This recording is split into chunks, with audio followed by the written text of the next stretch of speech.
Okay, hit the subscribe button, notification bell. All videos. That's subscribe. Notification bell. All videos.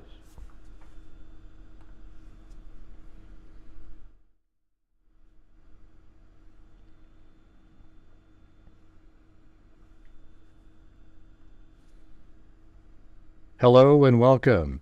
This is Grant Hughes of Grant Hughes Investigates on YouTube. This channel evaluates all aspects of true crime. As you are aware, videos and live streams in this genre often discuss elements of crime that may be disturbing to some viewers. If necessary, take the precautions needed to avoid these feelings.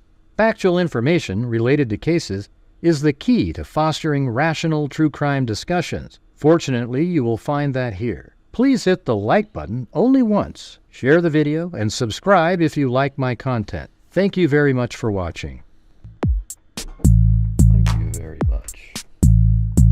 Huh? It's a house! You know, that's just one step above stupid.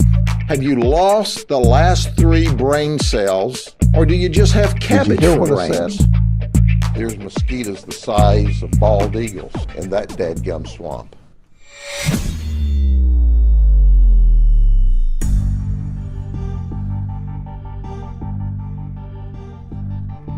Hello, freaks! Hey, look at that. Welcome, Vicky Dupree, right? Not Dupree. Billy Joe Dupree. Remember that name from, what's his name? Howard Cosell. You'd say that guy's name. I think it was a Miami Dolphin or something. I don't know. Just barely remember that.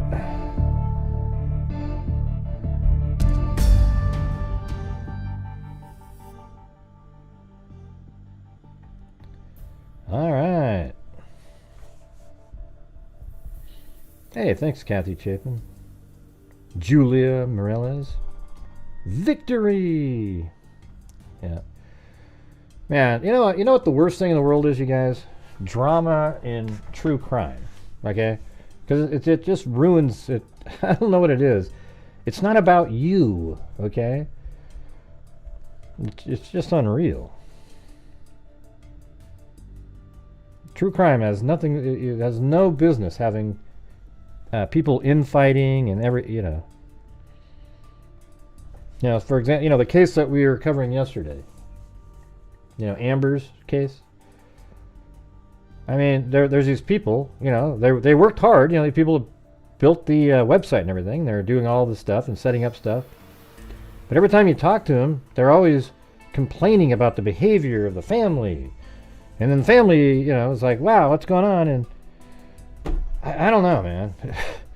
It's weird to me. I don't even know how to, so it was crazy. I was like right in the middle of it. Like one of them just kept saying, okay, but what about the time when, and I'm just like, I don't know. I don't really see it. She goes, oh, you took sides. I'm referring to these other people. Took sides? There's no side in a missing person case, right? It's like you go find, the only side is trying to go find the missing person. I don't know. Yeah, I never said it was. BBRD, somebody blocked BBRD. Nobody said it was, so go ahead and get rid of that person. That's one of those trolls that shows up. And all right, go ahead. Might as well remove them right away. And the Sebastian Rogers case, are you kidding me? Okay, I guess the mods aren't doing it, so I'm doing it. All right, see you later.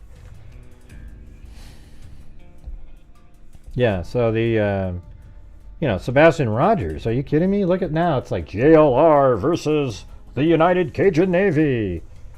And have you guys ever looked up JLR just on your own, on the internet, on Google? Like type his real name in on Google and tell me what it comes back with. All right? That's who you're dealing with on that side. Yeah, he goes out there and, he films stuff. Other stuff that other people are doing, walking around on the crime, at the scenes and everything. And he's doing exactly the same thing he's accusing the United Cajun Navy of doing. Okay? And yes, we donated $1,400 to the United Cajun Navy. Is it possible that they're some weird organization? I guess. I mean, I haven't heard any complaints about them out there. They're a non-profit organization. The families seem to like them, like they were doing good things. So, you know. Thanks, 15 Lee. Well, don't put the word had, peeps. You know, don't put the word had in there. So you're trying to give an out. Okay, he's the same person he always was, just a different angle. Okay, I can tell you right now, but it works. People love it. You know, it's had some issues. Jesus, what a ridiculous comment. Let's see. Yeah, I'm doing pretty good. So what I did was, you guys heard about the massive ship in, I guess it's in Baltimore, Maryland there, and Francis Scott Key Bridge just got hit by a ship. You know, and there's actually footage of it happening because there's like a stationary camera. You guys have probably seen that too, but I just did my own little version of it where I slowed it down, and it's pretty wild. I mean, if you kind of think sometimes it could have something to do with terrorism. Just though how perfect, I mean, it's going right there and it just smashes in there, shuts down a major port. You know, it might not be, but man, what are the odds of that? You know? Right during this kind of a creepy time where people are sneaking in, China, Russia, there's problems, and all of a sudden this huge boat smashes into, it's never happened before. Right now. It's a little weird, you know, it's kind of conspiratorial, but man, when you watch it, it just sort of turns right into the damn thing. Just, you know, it's wild.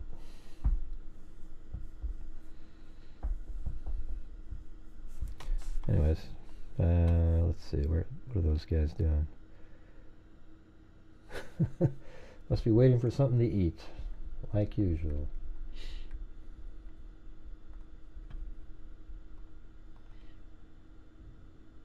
I put this in the video. I put some sort of creepy music, you know, that aftermath sort of works with it. Watch.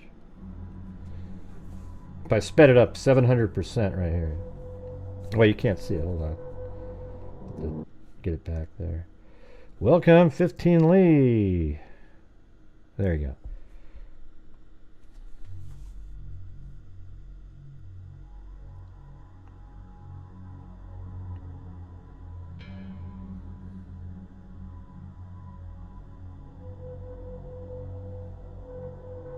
And the lights went off.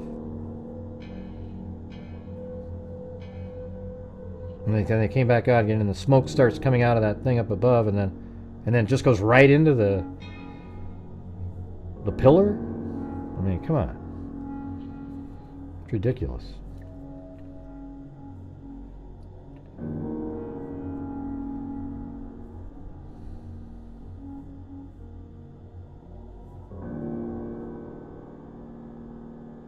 So it looks like it made it around that one. Look at that. I mean, that's insane. And there's a whole bunch of, you know, you can see, I have actually zoom in over on the vehicles over here on another version of it. So let's see. I think this one's at 1,000 speed. So it looks like it, so what we're looking at here, it looks like if you looked at the map here, so this is where it hit, coming in like this. So it looks like it just makes it around this and then boom! You know, it kind of comes in and then it just goes right around that and then straight in. So like over here and then it cuts in. I mean, it could just be that the idiot thought, oh, okay, as long as I'm inside of here, we're good. And maybe it was good. It might have even been able to go underneath this. But, you know, it's supposed to go through here and it just rams right into that one.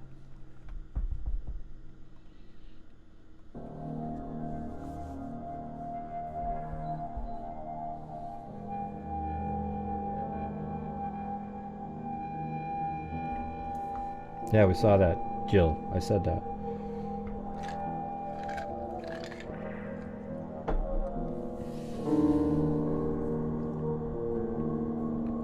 Nah, I mean the force behind a ship like this is ludicrous. So the bridge was strong. This thing is, the ships like this weigh, I mean, millions of tons. I mean, they're just, and there's no stopping it, right? Mass times velocity. Probably, you know, just think about that. 40 million times 15 miles an hour, you know, or whatever it weighs. It probably weighs more than what I just said. Yeah, I mean, it's huge. Okay, 100 tons. Well, I meant like pounds. Okay, not tons. So you go, there's 1,000 pounds in a ton. So it's 100. It's 100 million. What is that? So 1,000 pounds in a ton. So if you got 1,000 times 100,000, that's like 100 million pounds. That's ridiculous. Think about that. Now look over here. You can see there's these lights up here, and then they just go right into the water. Those are vehicles that were parked for some sort of construction up there. Oh, is it 2,000 pounds? Okay, so 50 million pounds. And it was something like that. I couldn't remember my tonnage.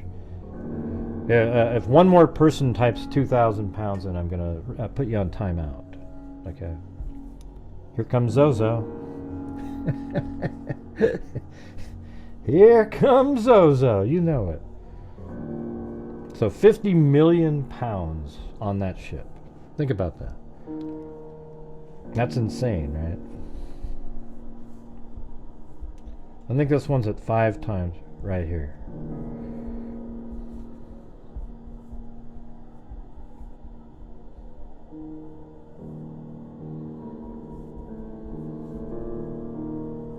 There we go. There she is. There she is.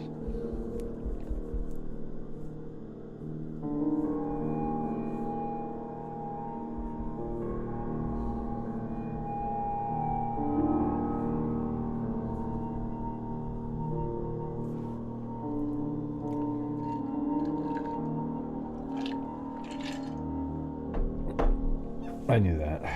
And also, it's funny, when I was on that show with Vinny, I said East Coast is 6 hours Greenwich time, but I knew it was 5 because that's what I did mathematically. That's why it's 11:49 from 4:49. But I said 6, but it's 5. I'm not sure why I said that. I knew it was 5, that's why I got 11:49. Oh well.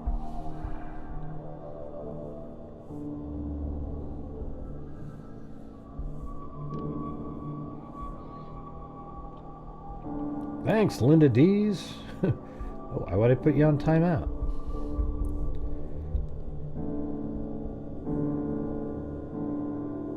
A crab cake lunch, huh? Wow. Do they have the like the crabs there? Is that the blue crabs? I know that Chesapeake, different area has that. Chesapeake Bay blue crabs.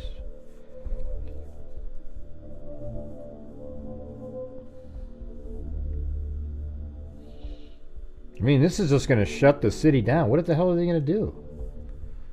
Are they going to build a temporary bridge for... I mean, it's nuts. Yeah. Yeah, so let's see if we can see that it going past the one... Yeah, so it should be coming around that one, like something in the water, like a float. But it's already, you know, you see the smoke coming out of the top of it. So, but the lights came back on. So did it lose complete control here? And it just randomly plows into the... Thanks, 15 Lee.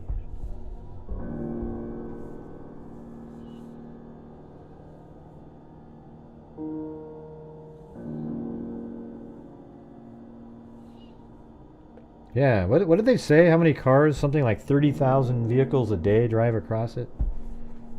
I mean, that's ridiculous. Where do they go now? So the generator failed, but how did it take such a sharp right turn like that? It just like literally like aimed right at the pillar after it.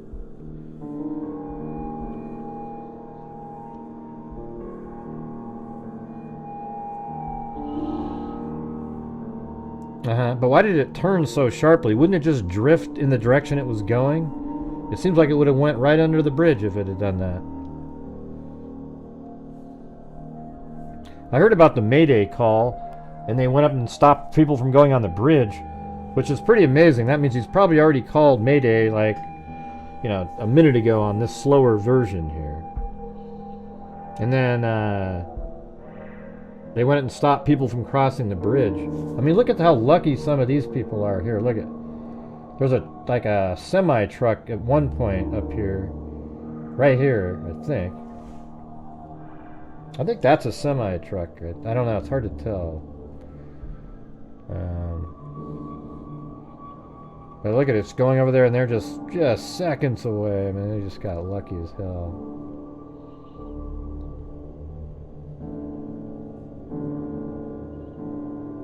And there's no stopping that ship. You know. I mean, you could have drilled a 100 feet thick steel beam into the ground, and it would still push it. Yeah, they're doing night construction work on the bridge. Yeah, they don't want to have people waiting all day to get across the bridge. They do it right over there. Yeah, at night do construction. You know, where people aren't driving on it all night. During the daytime, you'd make people have to stop. Anyways, I zoomed up here on this version. Okay, so this one, it's up here now. Look, you can kind of see the cars, and they're on there, and they're just sort of like running down. Okay?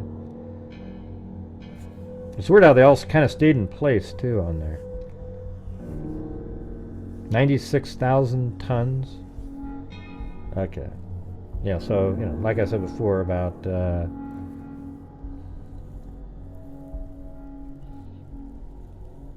okay, what did I have it at? 100 million to 50 million pounds.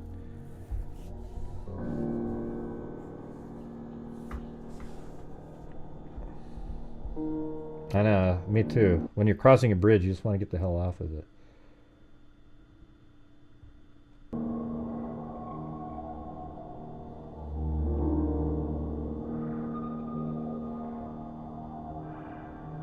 Because there's a car right there. Look at that. It's crazy.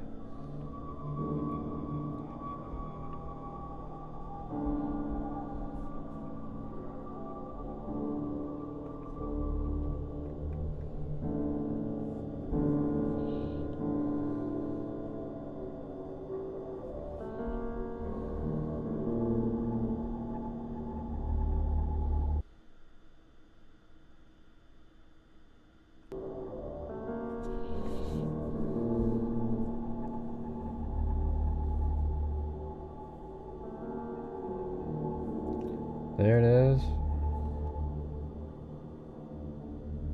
Power goes off. He's like, holy crap, turns up, tries to get started again. And then, zoop, you know, maybe at some point right here, turns back on, and the smoke comes out, and then, but what's weird to me is it takes a hard turn right then. Why did it do that? Wouldn't it have just kept drifting where it was going? And then probably right here, Mayday, Mayday, Mayday, you know, whatever, right after he turned it back on. And it gave him enough time to stop car. Look, there goes the semi right there. That was it.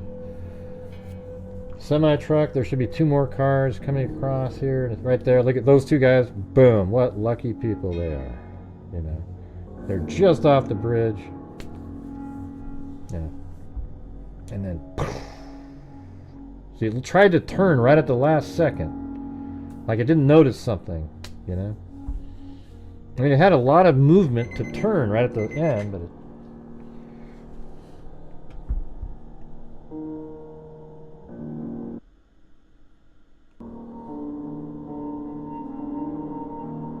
I think this is just the slower one again. I think it's just the real speed here. 7, 8, 9, 10. Maybe, yeah. So this final one's just the regular speed.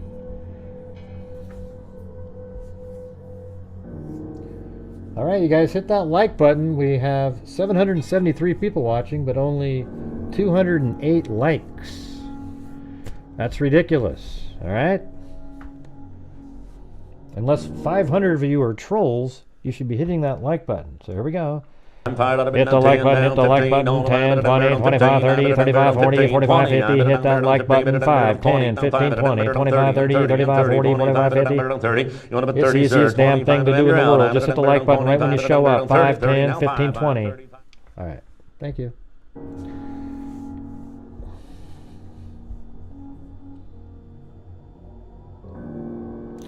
Right, but if the steering fails, why didn't it just drift straight? You know, it seemed like it would just stop where it was. Not like, oh, a hard turn to the right. Can somebody explain that one? Everybody's going to be a boat expert now. Watch. Well, let me see, right? Dr. Stephen Michaels told me that the... Oh, come on. The current turned it hard right like that in 2 seconds. Forget it, man. No chance. Well, they should have dropped the anchor. Why do you call me sir? Quit calling me sir, everybody. If you guys call me sir again, I'm going to jump out of my seat.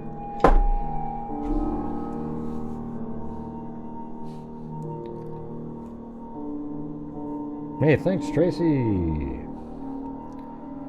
I knew it. I actually could have wrote that down so that you would say, yes, sir. I knew it. Man, I literally had that in my mind. I go, watch, she's going to... But how do I say it? Because then it would look like I was feeding you the information. Thanks, Wise Child and January Jop. You bastard! So you put the anchor down, and it just immediately... I mean, why put the anchor down if you're already going to hit the damn thing? And by the way... Those anchors were, I mean, you'd have to, I don't even know how it would stop the boat. It would take a long time, it seems like.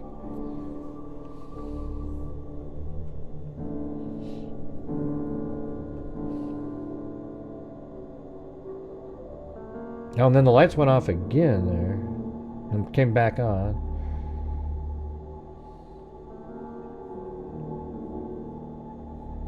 Man, that guy's probably just going, oh, Jesus. And what's weird is it almost makes you feel like there's a guy sitting in a window there. But look at the scale here. You wouldn't even be able to see a human. They would be so small. Hey, thanks, Christy.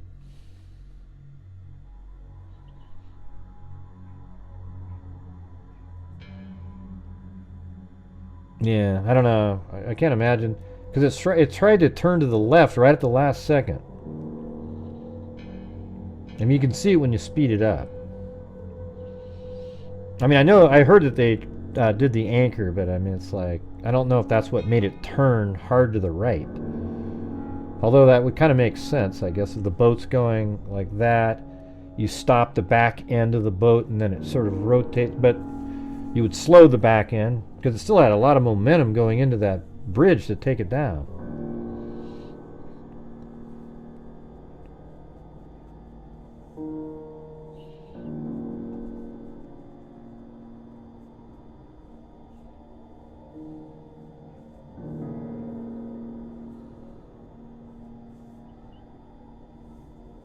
Yeah, you could probably do like a pretty good animation of it. Look at that. Boom.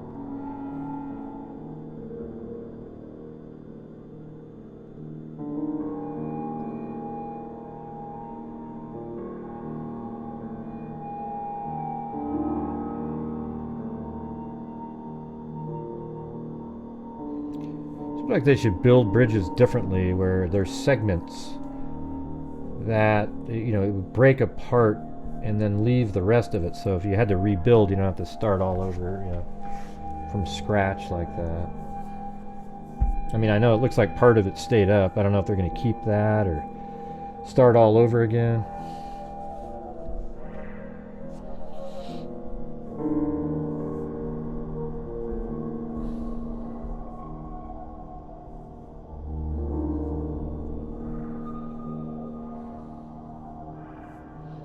Yeah, something like 1970 something.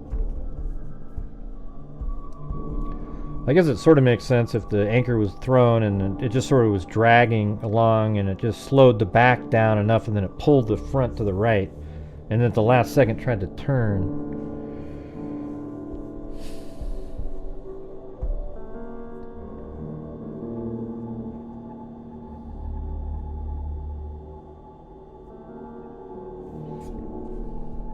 That's just weird. There was some guy just filming the ship going underneath it and filmed it live. How crazy is that, huh?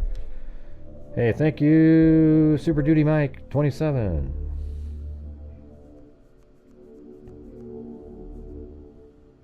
They said it was 2 Chesapeake pilot. What the heck? Come on. That's ridiculous. Who's ever they is. That's the stupidest comment I've ever heard in my life.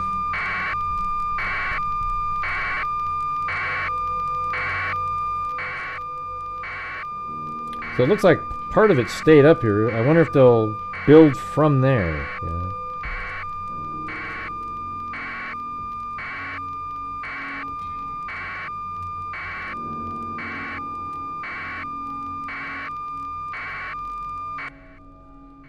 Yeah, we said that, 1977, yeah. So it went around that thing. It made it around that. And then it just turned hard and went right into that. A lot of errors here. I mean, look, that's a normal tugboat right there. Look how small that thing is. Or a rescue, whatever the hell that boat is. Looked like a tugboat. Anyways, pretty crazy, you know? So I think some of this is up still too. I think mainly just this huge middle portion fell down. And it was actually heading out to the ocean. Or, you know, heading out, in other words. It wasn't, and it wasn't coming in.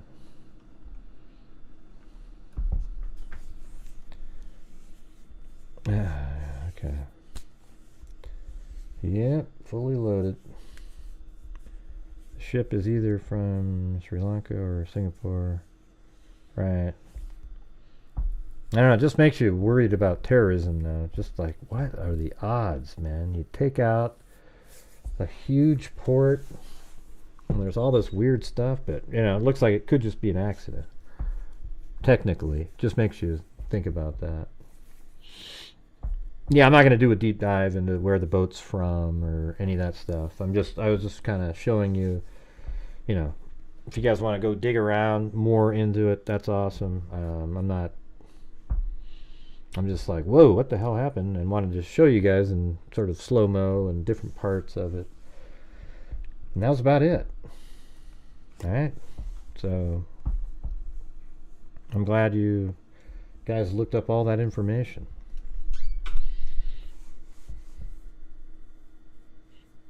Hard to say. Well, of course there's errors. I mean, something happened, right? Like they, you know, there's an error somewhere.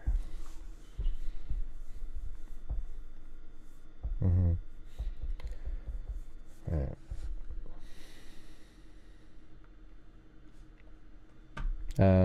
You guys have anything else you want to say about this? I don't know how they're going to rebuild it or how long it's going to take.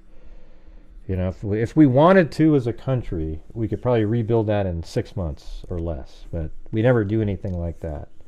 We take as long as possible, drain as much money as possible, hire the most expensive labor in the world, you know, just whatever you could imagine, and just waste time. You know, it's just amazing. You ever get just driving around on the streets and you see these people standing around at these, you know, road construction sites, and they're just standing there, just standing and then standing again, and somebody else starts standing next to that person standing. It's pretty wild. I guess everybody wanted to keep talking about this tonight. I don't know.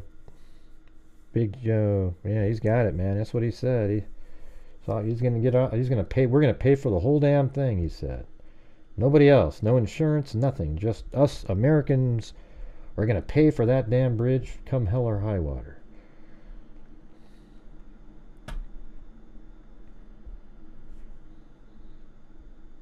Mm-hmm.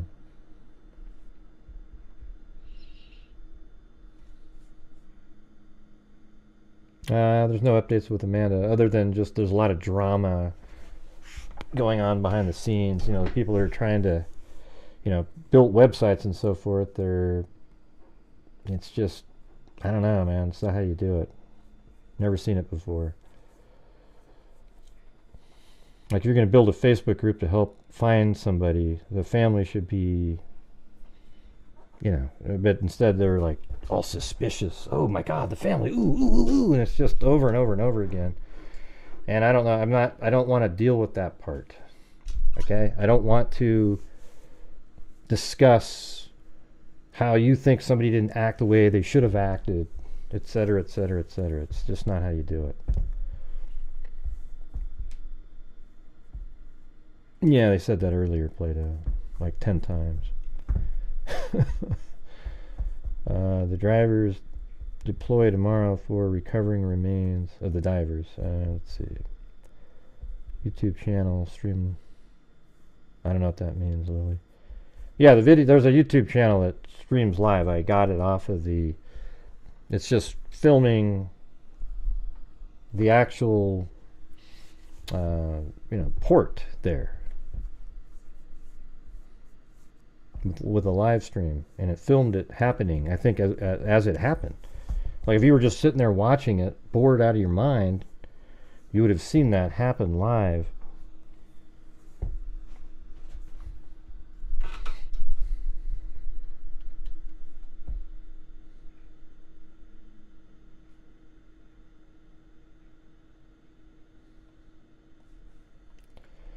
Let's see.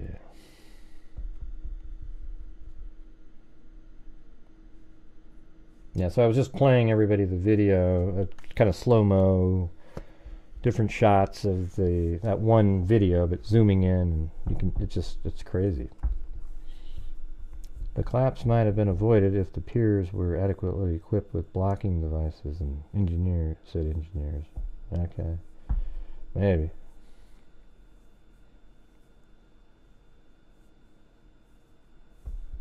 Mm-hmm.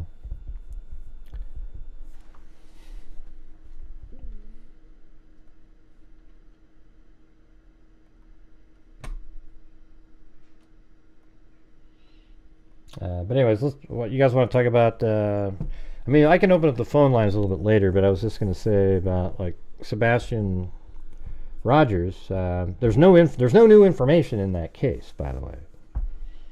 Okay, I mean what I would say is that it's interesting. You know, I mean, I think the Nancy Grace interview was. I mean, that shows that to me, I don't think the family has anything to do with anything.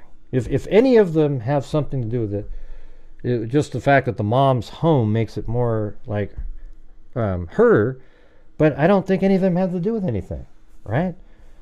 She said she took the polygraph test to Nancy Grace, and then he said, I offered to do a polygraph test, but they didn't want me to do one because they knew I was at work, not even in the town. Okay, now if he's lying about that, law enforcement would be all over that. I don't think he's lying about that. I think they know he has nothing to do with it. So, at that point, where is he?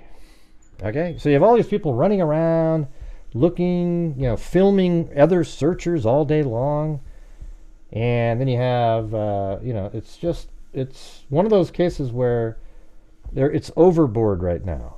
It's way too many people, acting like, like I don't know how to explain it to you guys. I mean, it's just, there's so many other cases out there that could use your help. And everybody's help. Just like the one we covered last night. Last night's case, though, given the fact the Facebook page would be perfect for some of the drama YouTube channels. They'd love to pick it up and take the side of the, you know, anti-family position, because then they can come up with all kinds of conspiracy theories and etc.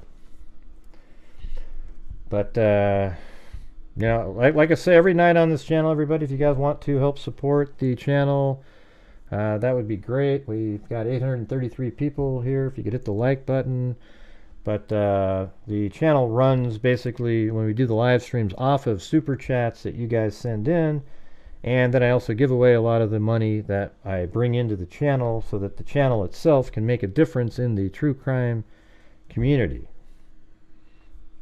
All right. I don't like having to bring that up every single night, but there's these massive lulls we've been having where it seems like everybody sort of forgets that that's one of the goals that we do on the channel. Yeah, that's right, Amber. I think it's stupid. Please tell us more about the CTV show, Gray. Oh, the Court TV show? What do you want to know about it?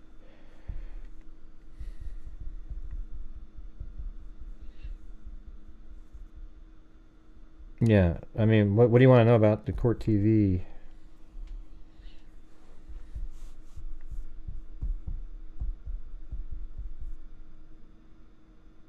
Anything? I mean, I've been on there 8 times, so you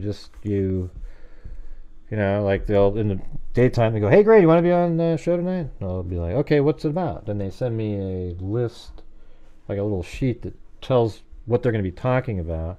But I already kind of knew what they're going to be talking about because I sent that over to Vinny. Now, the thing is, the information that that I got, there's this other guy that I'm friends with, on, you know, he's out there and he finds a bunch of, you know, I don't know what he does in general, but he's really good at like finding stuff digitally using different sources that he's got. So he showed it to me, and then I went out and verified it by, you know, signing up for the similar search site, and then, or the same search site, and then tested it out and got it, and then gave it, and then I let Vinny know. It had already been turned into the police a long time ago, investigators.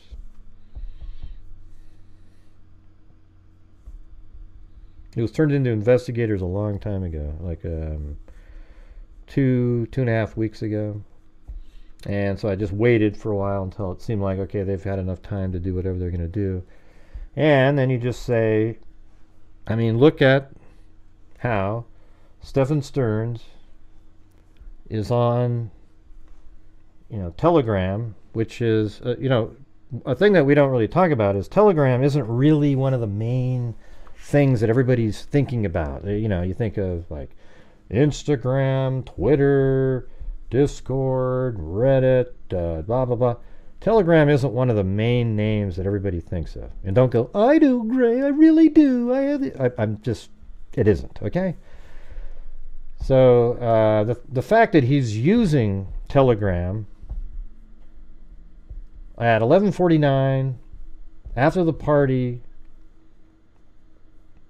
an app that is absolutely used by predators, and it's becoming a bigger deal. It just seems like, man, he's got to be using it for that purpose at that point. Man, I guess none of you guys heard what I just said a minute ago. Whew. Let's see. We've got the...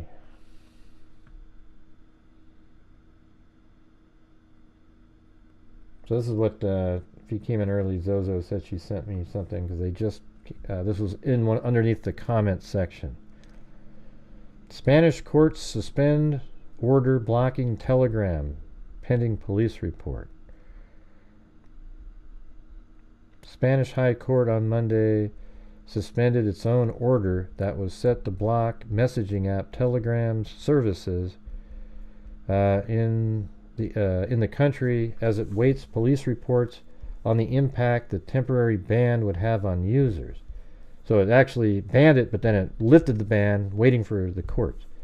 On Friday, Judge Santiago Pedras has agreed to suspend Telegram's services in Spain while investigating claims by several media companies that the app was allowing users to upload their content without their permission.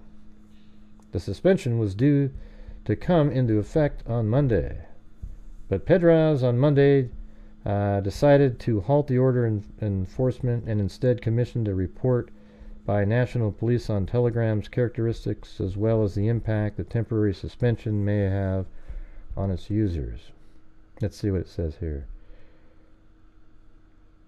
Sued Telegram over what they described as continued copyright infringement. So I guess it's just like, I mean, I'm not sure why they're covering. So people are just using Telegram to put content out there, but you can't find out who it came from, and Telegram doesn't help because it's all encrypted, you know.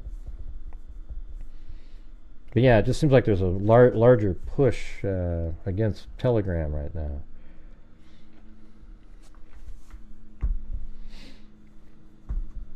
You know, it's weird too, because the videos, two of the videos that I've been on Court TV do so well in terms of their numbers. You know, like 150,000 views.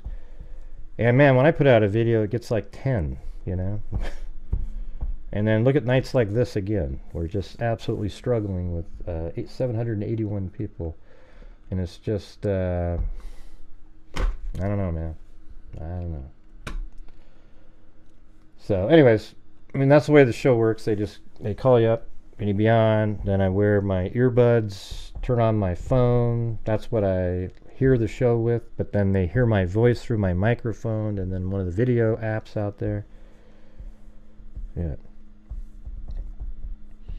Yeah, I don't really care about Nancy. I mean, I'm not a huge fan of like Nancy Grace or anything, but you know, I've seen it. I've felt better about her a couple times lately than I normally have.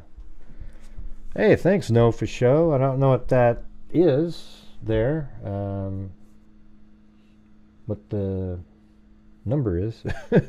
8,000 yen, is that it? Yeah, I can see it looks like a little symbol there. Well, thank you. Thanks, Allie Cake. From Tokyo. Nice. Is that where you live? Or are you just visiting over there? Because I don't remember you sent some in before. I don't remember them being yen.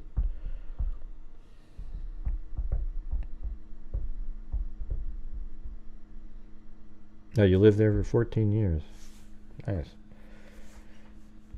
Yeah, I mean, I think Nancy Grace is, I mean, she's no different than, I don't know. I mean, all of us try to do shows where at least people might want to watch, or, you know, but I think sensationalism is where you kind of I draw the line, you know.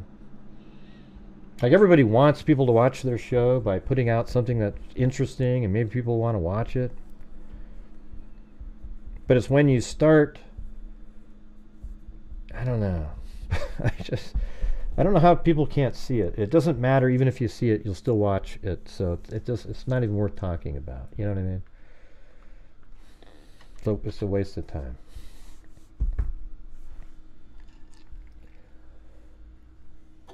I'm drinking Diet Caffeine Coke. Diet Decaffeinated Coke. It's like, what do you actually get out of this other than it tastes like Coke? Yeah, people see it, but they still watch it. I mean, they get like 6,000 people watching at a time, watching nothing. It's crazy. Who's not being honest? Who are you talking about? Who are you talking about, Nathan?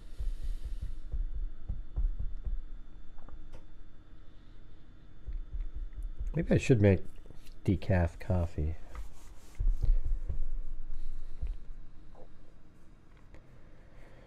No, I mean, people have called her Nancy Disgrace, you know, different names over the years, but I don't know. I think she's better on her own little podcast. I didn't like her show that she used to do.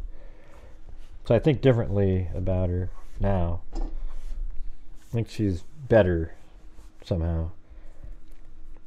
Like the interview she did with, you know, the Sebastian's parents was pretty good, right? I mean, she sat there, and what I thought was amazing, though, I said it last night, was when she was asking Sebastian Rogers' parents the questions, I literally had every single exact follow-up question that she asked for about a 5 or 10 minute period of time. I was just going, in my head going, okay, ask that. Oh, boom. I mean, it was really weird. But a lot of times, see, her thing is, the problem I have with her, though, is she picks up on the public sentiment vibe, right? And because she picks up on the public sentiment, she then starts her interviews off as adversarial towards the parents or the people that the public doesn't like. I don't agree with that. Asking some of the most random, you're just trying to throw people off when you're asking the random questions. And then you do a follow-up on the random one. Yeah, like I said, I'm not a big fan or anything like that. Just saying, she's had a few better moments where I wasn't totally like, oh, Jesus. But what I'm saying is she goes with the public sentiment. Like, for example, I was covering the Kanika Jenkins case, and I had all the surveillance footage, and I knew exactly what happened in that case. And no, not because I was there, everybody. It's because I had the surveillance footage. I could see it. It was obvious to me. And then she was on one of those daytime shows, whatever. And she's like, oh, man, I don't know. There's something doesn't add up here. I think there's something. And it just caused way too much backlash. Everybody was like, see, Nancy Grace said it. And then in the Delphi case, she did the same thing. About, I think there's some people behind that tree. Look at that. I mean, there was stuff that wasn't accurate. I already knew it wasn't accurate. And she's saying it. And she's selling a story that isn't true and in those instances, you know. I mean, she's the expert coming on, so yeah, you got to do that. But I think it sucks. Well, do you like what I just said, Kathleen? What I just said that she does. Do you like that? Like you're proud when that happens? Because she does it all the time. Or she used to anyways, when she'd be on those shows.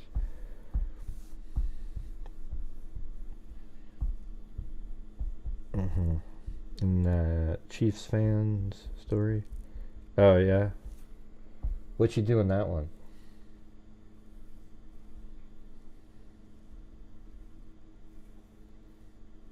Who are you talking to, Zozo?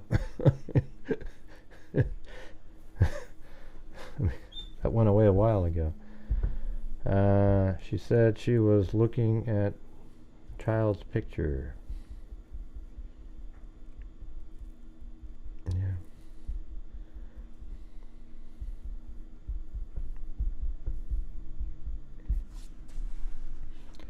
YouTube picking up on the Telegram info and presented it like it was police finding. Oh, really? Yeah. Well, that's what they do too. And how much you want to bet they didn't say where it came from? No, for sure. Like, not one of them said anything about the Telegram where it came from, right? They just did the screenshots and pretended they gleaned it out off the internet or something. Yeah, that's how it works.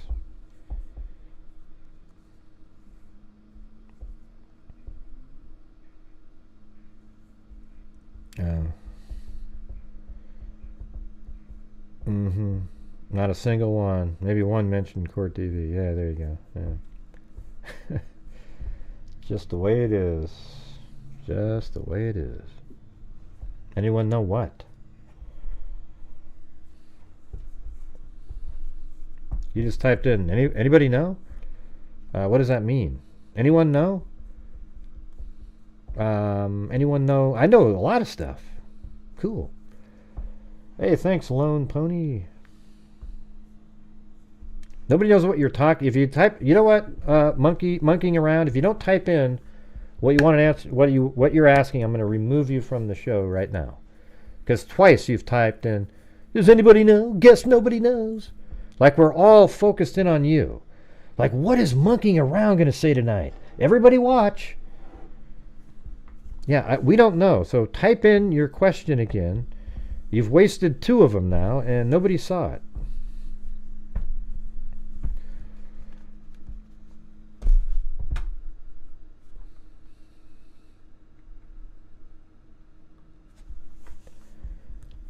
Never heard of... well, Telegram I heard of during the Israeli... That's when I first heard about it, was during Israel... Well, I might have just heard of it, but I never, looked at it or knew what the hell it meant. But during the Israeli-Hamas conflict, I saw it.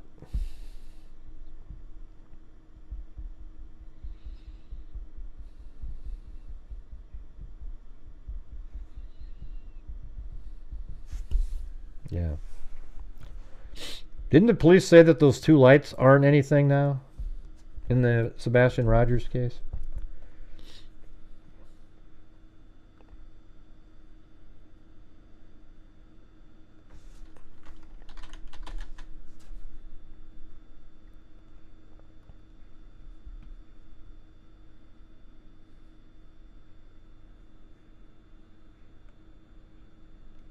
Anybody?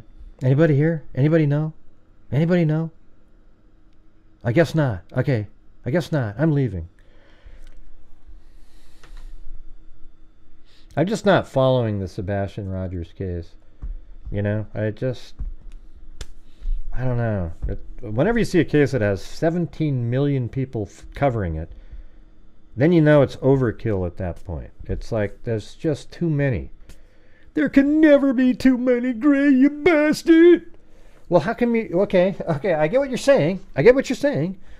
But what about the other cases? The other missing people out there that have 0 people looking at them? What about those? Shouldn't they get some of those? Or should everybody be on one case? Because it sells, right? You look on YouTube and everybody's covering it and they all get thousands of views and everybody's really happy and I don't know, man. They said they're not important. Okay. That's what I thought I heard somebody say. Well, that's what the dad said to Nancy, or I don't know if he said that or who said that. And the thing is, you guys, you're all saying, you're true, you're right, Gray, you're right. But none of you will watch anything if it's not that one case. Because I can tell you this right now. Like, I put out that 911 call today, and it should have been really interesting for people to listen to and try to figure out what the hell's going on. And it's got like 3,000 views. Just absolutely terrible. Yet again, don't know why. There's never a rhyme or reason, but people just don't want to take the time to look at something that isn't what they're just obsessed with, one case at a time. Open your horizons a little bit. You ever thought of doing that? There's a lot of cases that go on all the time. Let's see. And by the way, where are all the regular freaks? I don't see them around. It seems like these bigger crowds sort of push them out of the way or something. I don't know. Thanks, Kami. Yep, we're getting near the end of the month. Just limping in. Well, there's Lisa Valenzuela. Okay, Russian Aloha. Damn, something. Let's see. I'm trying to find a Nofa show. I'm no conspiracy theorist, but I think someone on YouTube has a little vendetta on Gray. I never see the videos on my recommended, unless it's live show. Yeah, I always think that too. Like, somehow some of the stuff that I put out doesn't get, there's no notification that gets sent out. But I don't know. I don't think so. Because sometimes when there's a big case and I'm in there covering it, I get a lot of views, but then I don't know. There's people out there that have 14 videos a day and everybody watches them. If I don't, I use up my 3. No, YouTube only notifies your subs 3 times a day. So I'm not sure how to get that fixed. No, there's a blank slate. There it is. Living it as in living the dream. Nancy Grace is not representation of the many good YouTube. I mean, she's not a really YouTuber. I mean, she's above what we're doing. I mean, she's like, national TV network kind of stuff.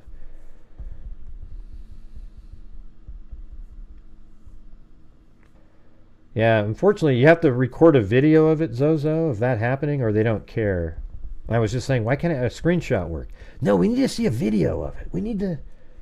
So if you can see me live, and you can make a video of there not being a red dot, that'd be great.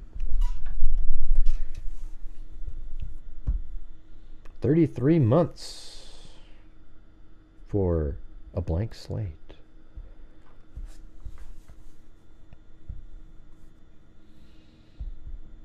10 months for ashy snow.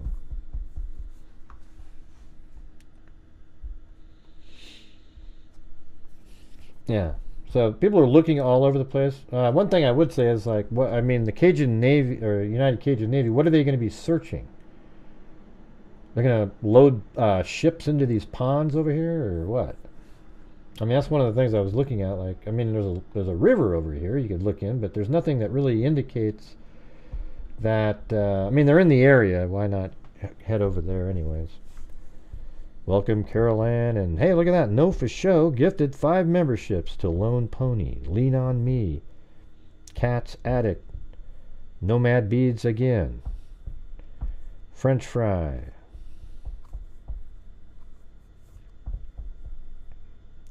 Cool. Did anyone notice all the either bite marks or scratches on stepdad's arm? No, didn't see those because they don't exist. Let's see.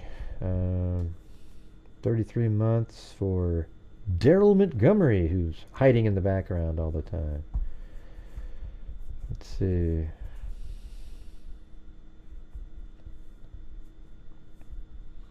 I can tell you, like, cases that aren't getting the coverage. I think Caleb Harris could use more.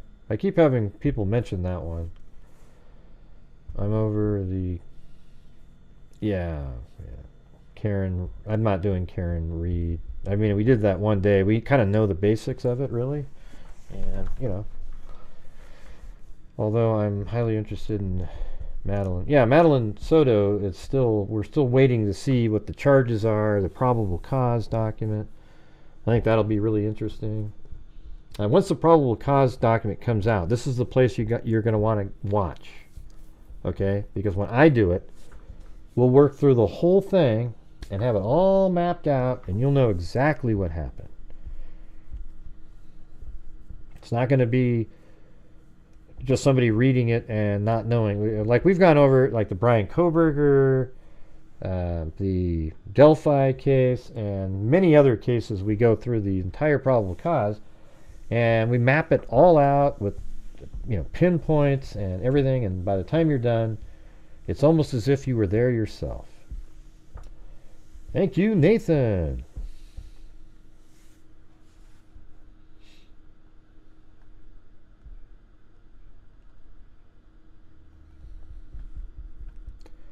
Maybe experimenting with the I've tried all the hashtags and everything.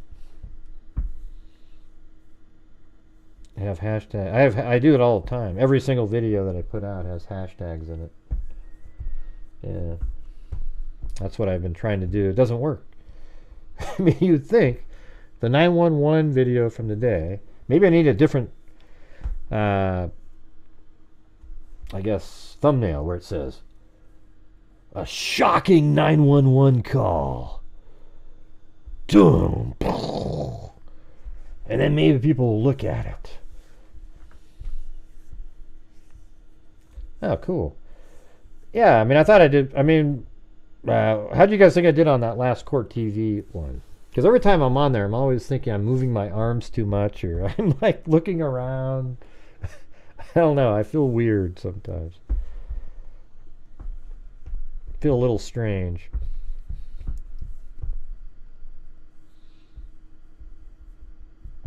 Yeah, well, that video that they spliced out of the show has like 150,000 views. And, you know, they probably made some good revenue on that. It'd be cool to get Vinny on my show sometime. Or like go on his or do it together. Like I'm doing a show, he's doing one over there, and we're just sort of working together trying to figure something out.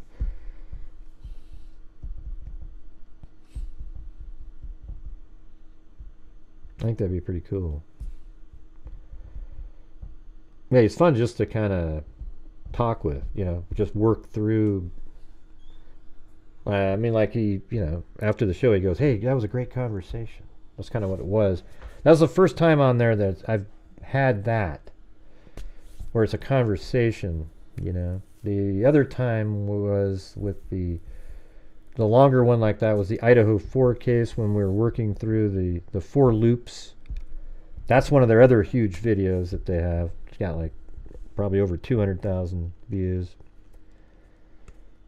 And I think what I offer is, see, here's the thing, you guys. Like on these shows on television, they don't really have the time to dig in and find those crazy little things that are just huge and that people actually find interesting. I mean, people, I don't know if people really need these quick little, like, ding, ding, ding sound bites because we're all just so... Sometimes they want a little digging into something that is interesting. Don't you guys agree? Like, literally, wouldn't it be cool just to show things on a map all the time? Like, right here. Now, look, they came down. This is what it looks like at street view. You see it over here. It would really make people see things. It makes people see things differently, and they feel like they're right there. They got it. You don't have to have video. You just have to have street view. Give them a sense of what it is. And I don't know. I'm trying to get not only them, but just anybody. I was kind of like that in the documentary that I was just in, right? I was the only person on there.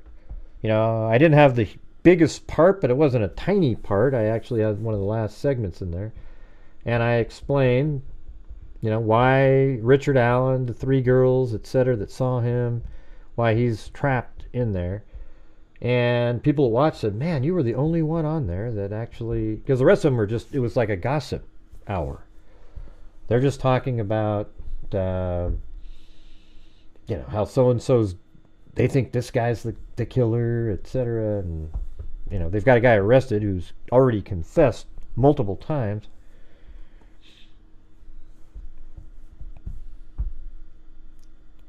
And he, let's see, what can I say?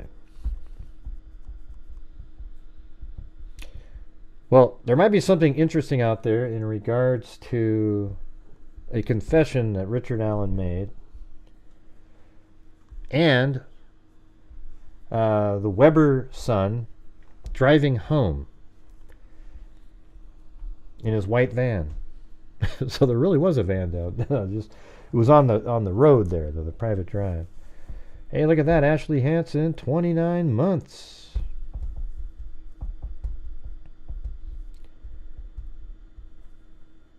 That's why we come to this channel. So I just think that it would be so neat if, I don't know, I think that's what I could offer some of these shows, is just sort of a look where people get it, you know? I always notice that on my channel, there aren't people that are confused about certain cases that we go over, and we just really hammer home all the stuff. Everybody's like, "Oh yeah, boom." But other people show up and they go, "I don't know, man. It's just it's just something's not right. It's not really." Well, you must have been. I always say to them, "Well, you must have been watching the wrong channel," because. Anyways, that's just how I do it. Man, that's too bad. Look at this. They have the 3D Google Earth right there, but right over here at his house, it's not. It lost it. Didn't get it. I mean, look at that. Right, there's like a cutoff. You can see it. Look how they do that, by the way. You can see. Isn't that weird? That's how they do the Google Earth. Wonder if we can go underneath the model here. I guess I got trapped. Let me see if I go.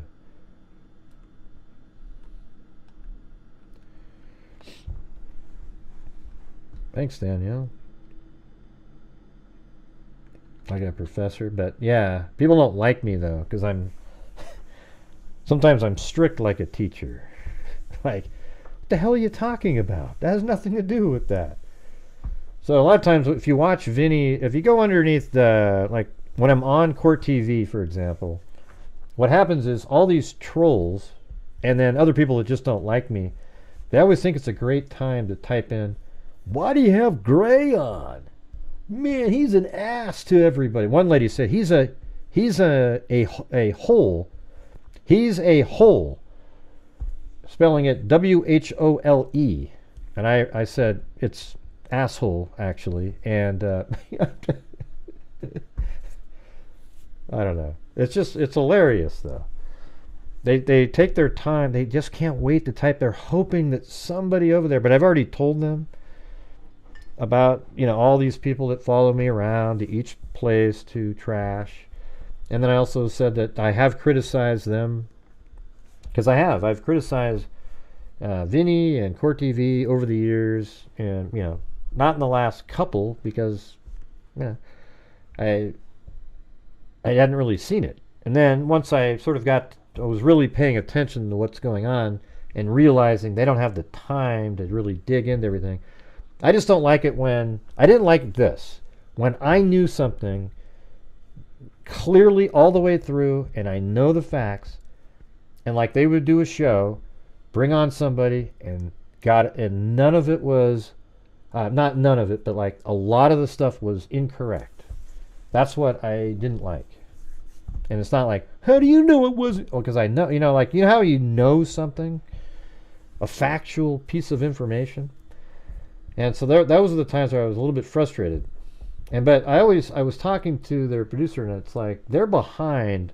When you're on the news or these shows, they're always behind the front lines of the public, who, like people like us, we're right now getting this, getting that, putting it together, doing stuff. And they got to cover this case, that one, then maybe 3 nights from then they get to cover that one. So it's difficult. So anyways, there was times where I was criticize them, and these trolls, they go out and try to find the clips and then send it to them. Just like the same trolls would call the charities that I donate to. And by the way, those charities that I donate to are from the income from the channel. And the income from the channel is largely due to the super chats that you guys send in, which seem to be a little bit lacking tonight. I have noticed, well, they're always behind. Like I told him about for example, the what do you call it? The Telegram screenshot about maybe a week ago, right?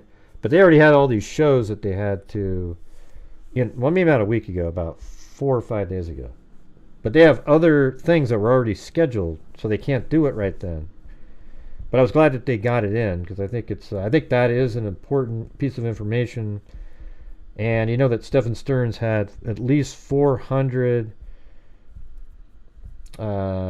pieces of child, CSAM material on his phone. And there he is at night using Telegram, which is the up-and-coming predator site, and he's using it at 11:49 at night. Now, what was he doing? Was he uploading images of her? Did he do something to her and upload that that night?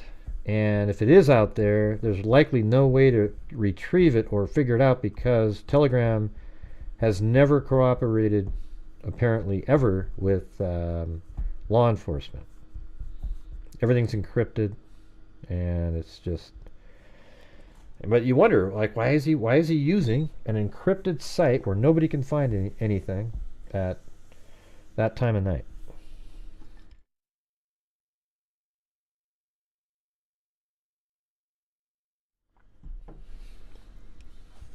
Oh wait, I don't. Let me turn on the. I don't know why the number's on the screen, so I'll have to. Let's turn on the phones now, you guys. Why the hell not, huh?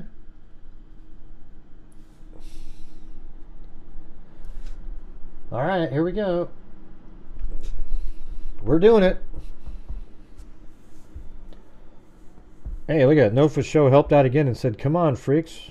I know. It's weird though. I don't know what's going on. Last 3 days in a row, just boom. I have no idea. Videos aren't doing well. The channels, the nights. So why don't you call in and talk about any of these cases? You can talk about Sebastian Rogers. Somebody today was even saying, "Hey, Gray, do you still think that's an accident in the, the previous case over in Tennessee?" And it's like, wow, man, people are still beating the dead horse on that one. That's wild. That's crazy. What we needed is what Gray said. Yeah, that's what I've always said in the Sebastian Rogers case. All right,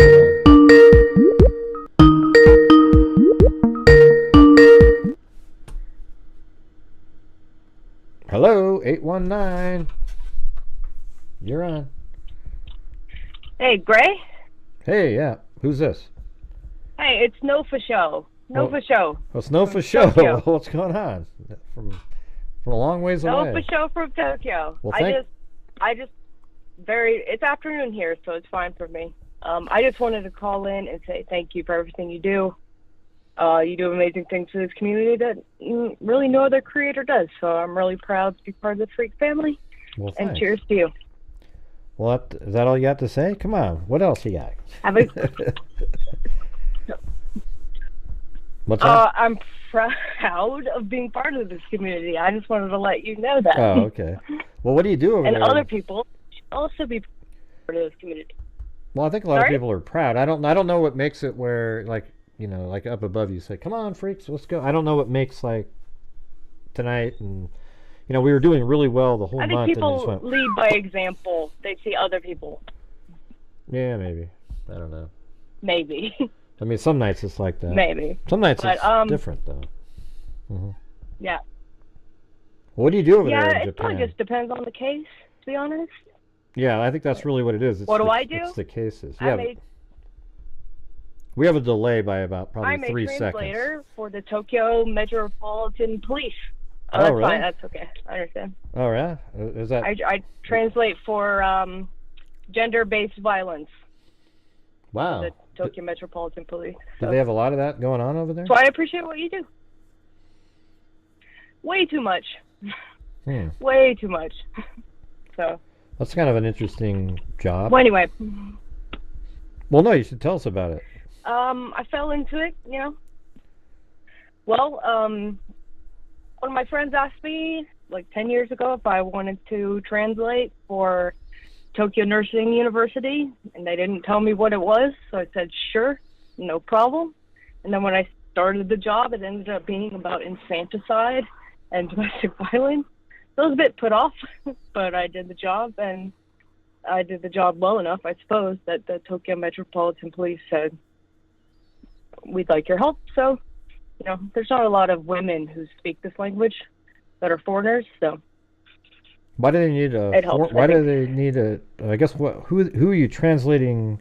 Like, there's Americans over there that are assaulting people, or what's going on? No, it's for for international statistics on, like, country by country based statistics on gender based violence. And Japan is very high, despite its economic success, shall we say.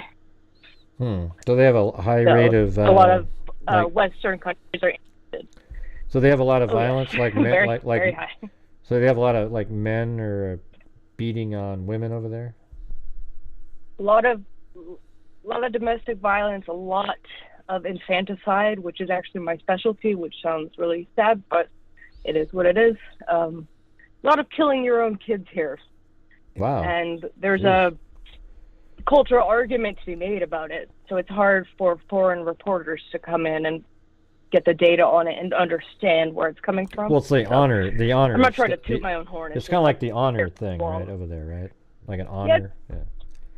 Yeah. Also, here people sort of believe that children are literally your property. Mm-hmm. So if you choose to kill your child, children are the lowest rung of society here. So, wow. You know, the penalties for killing like your own 2-year-old are far less harsh than killing your 98-year-old grandfather who has dementia or something like that. So it's still, I mean, interesting.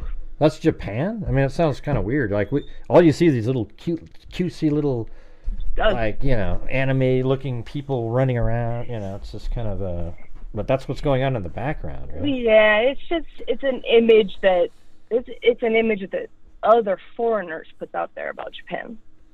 There's a darker side to this country that not a lot of people know about. Yeah, it kind of makes, so that's sort of like... but I'm trying to help, so... Yeah, well, it sounds like, you know, I mean, makes you now realize, you know, like World War II, I mean, they were absolutely barbarians to all the, you know, other countries when they were, you know, like the Philippines and other people. They were just absolutely... and they do not teach that here in school. They were so brutal, it was ridiculous. But now you say this stuff, it's like, man, it sounds like it's, you know, killing your own kids is okay. I mean, it sounds like right up the same alley. Some people have the theory that the over-pacification of Japan following World War II made them develop this cutesy, non-threatening culture. That's what I thought. I don't know if I necessarily believe that, but it seems to follow. I think I do believe that. I think they want it. They're overcompensating. You know, it's like you're overcompensating. Yeah. And I mean, America saved their butts after. Yeah. I mean, we could have just taken them over if we wanted to at that time, but you know, they got to be their own country again. And yeah, I mean, the worst thing we did was let them keep their imperial family. Yeah. That's why all the people in power now are related to the people who were in power then. Do you say that at all your dinner parties over there? Oh, no. I keep my mouth very shut. Yeah, I was going to say. I need my visa. I got to stay here. I have a kid. So do you eat sushi over there? I like sushi. Yeah. I mean, I eat sushi. I mean, it's probably... Not often. Yeah. But sushi's really good.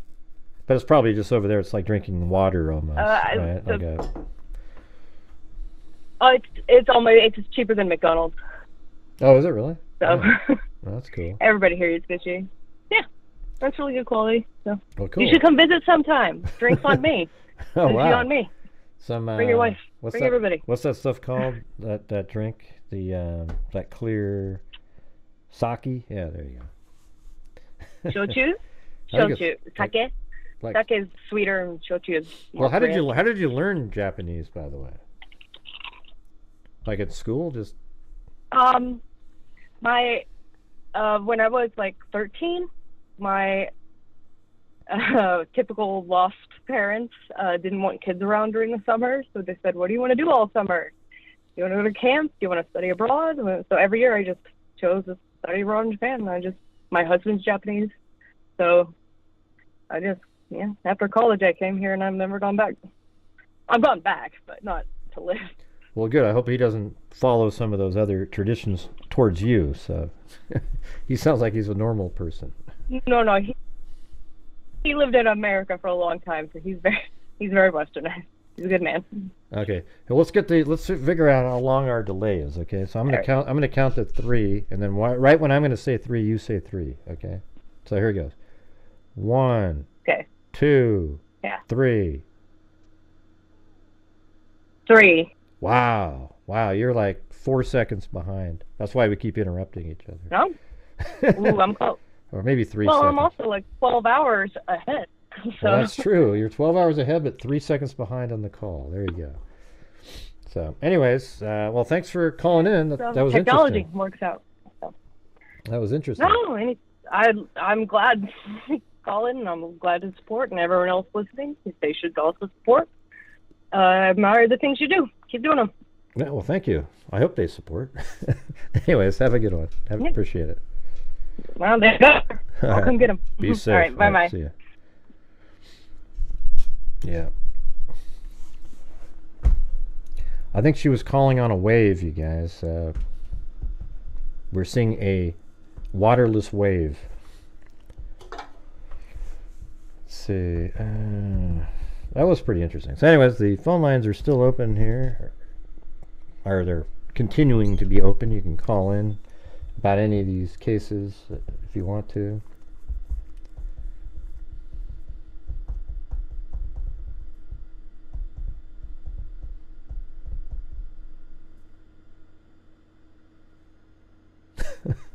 It's just like dead quiet. Dead quiet. Might be another short one.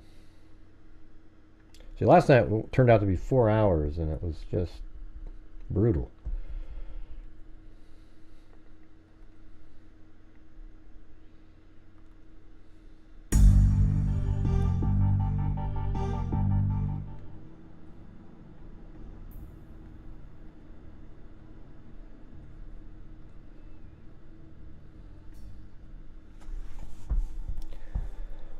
Yeah, it was great for you guys, but the income for the channel was terrible. That's what I was talking about. It's like one of those things where it was really interesting and stuff like that, but it's strange on YouTube when the only nights you do well on are the ones when you're covering the really big cases, and yet you have the same people watching. So it's I'm not sure. That's one of the things where I'm trying to figure out, do I just only do the big ones and forget any of the other ones just for the well-being of the channel, or do I try to figure out how to work in another case? Yeah. Metal is fatigued, but not unusable. Yeah, just melt it down and build them again. Well, it is. It's I mean, look at it right now. I mean, it's just dead as a doornail with 600 people watching. It's terrible. Yeah. So, and the thing is I'm just going to show you guys, all right? So there's people out here that don't know what I'm talking about, but like, here's the thing. In 2020, the first year of the pandemic, right out of the income from the channel, I donated $22,000, right? Then the next year, because of the freaks, and I mean, this is because of the freaks and everybody helping support the channel, $42,500, right? Then the year after that, $62,250 we gave to people like Texas EquiSearch, Rain, NCMEC, our DNA fund. We now have a scholarship fund, and we can't do these things without like the support on a nightly basis from all of you guys. Then last year we did $57,350. So we dropped a little bit, but that was the year before. I had these really huge cases. But isn't that weird that you have to say that? And then this year so far we're at $11,500. We've already given out $3,500 this month. But we just went wow, like hit a brick wall like 2 days ago. All right, so I'm trying to. I don't know what it is. It's very, very frustrating. I worked my ass off this whole month, and it collapsed, and we don't know what it is. So we're almost, probably, I would say by May, sometime in May, we'll be at $200,000 that this channel has given to charities, a DNA fund, and also our scholarship. We've only done 6,000 in that because we just started it. And by the way, Zozo and Plato are down to their, they've got their final 30 people that they've picked out of 800 and whatever. I mean, it was ridiculous. And they got those, and then they're going to whittle that down a little bit, then pick some finalists, and then they're going to pick each of them will get to pick their one each, But next time I might make it 3 scholarships of 2,000. Because 2,000 is pretty good also. And that would give some money to some other person, right? But we can only do these things with the support, right? Because with some days I don't get to make a video and there's no augmentation. Like the video I made today will not make hardly anything because it was hardly anybody saw it. It's just the way it is, and I'm trying to just tell you guys how it works here. Like the other channels, they don't do all the extra stuff that we do on the side, so they don't care, right? They're just like, yeah.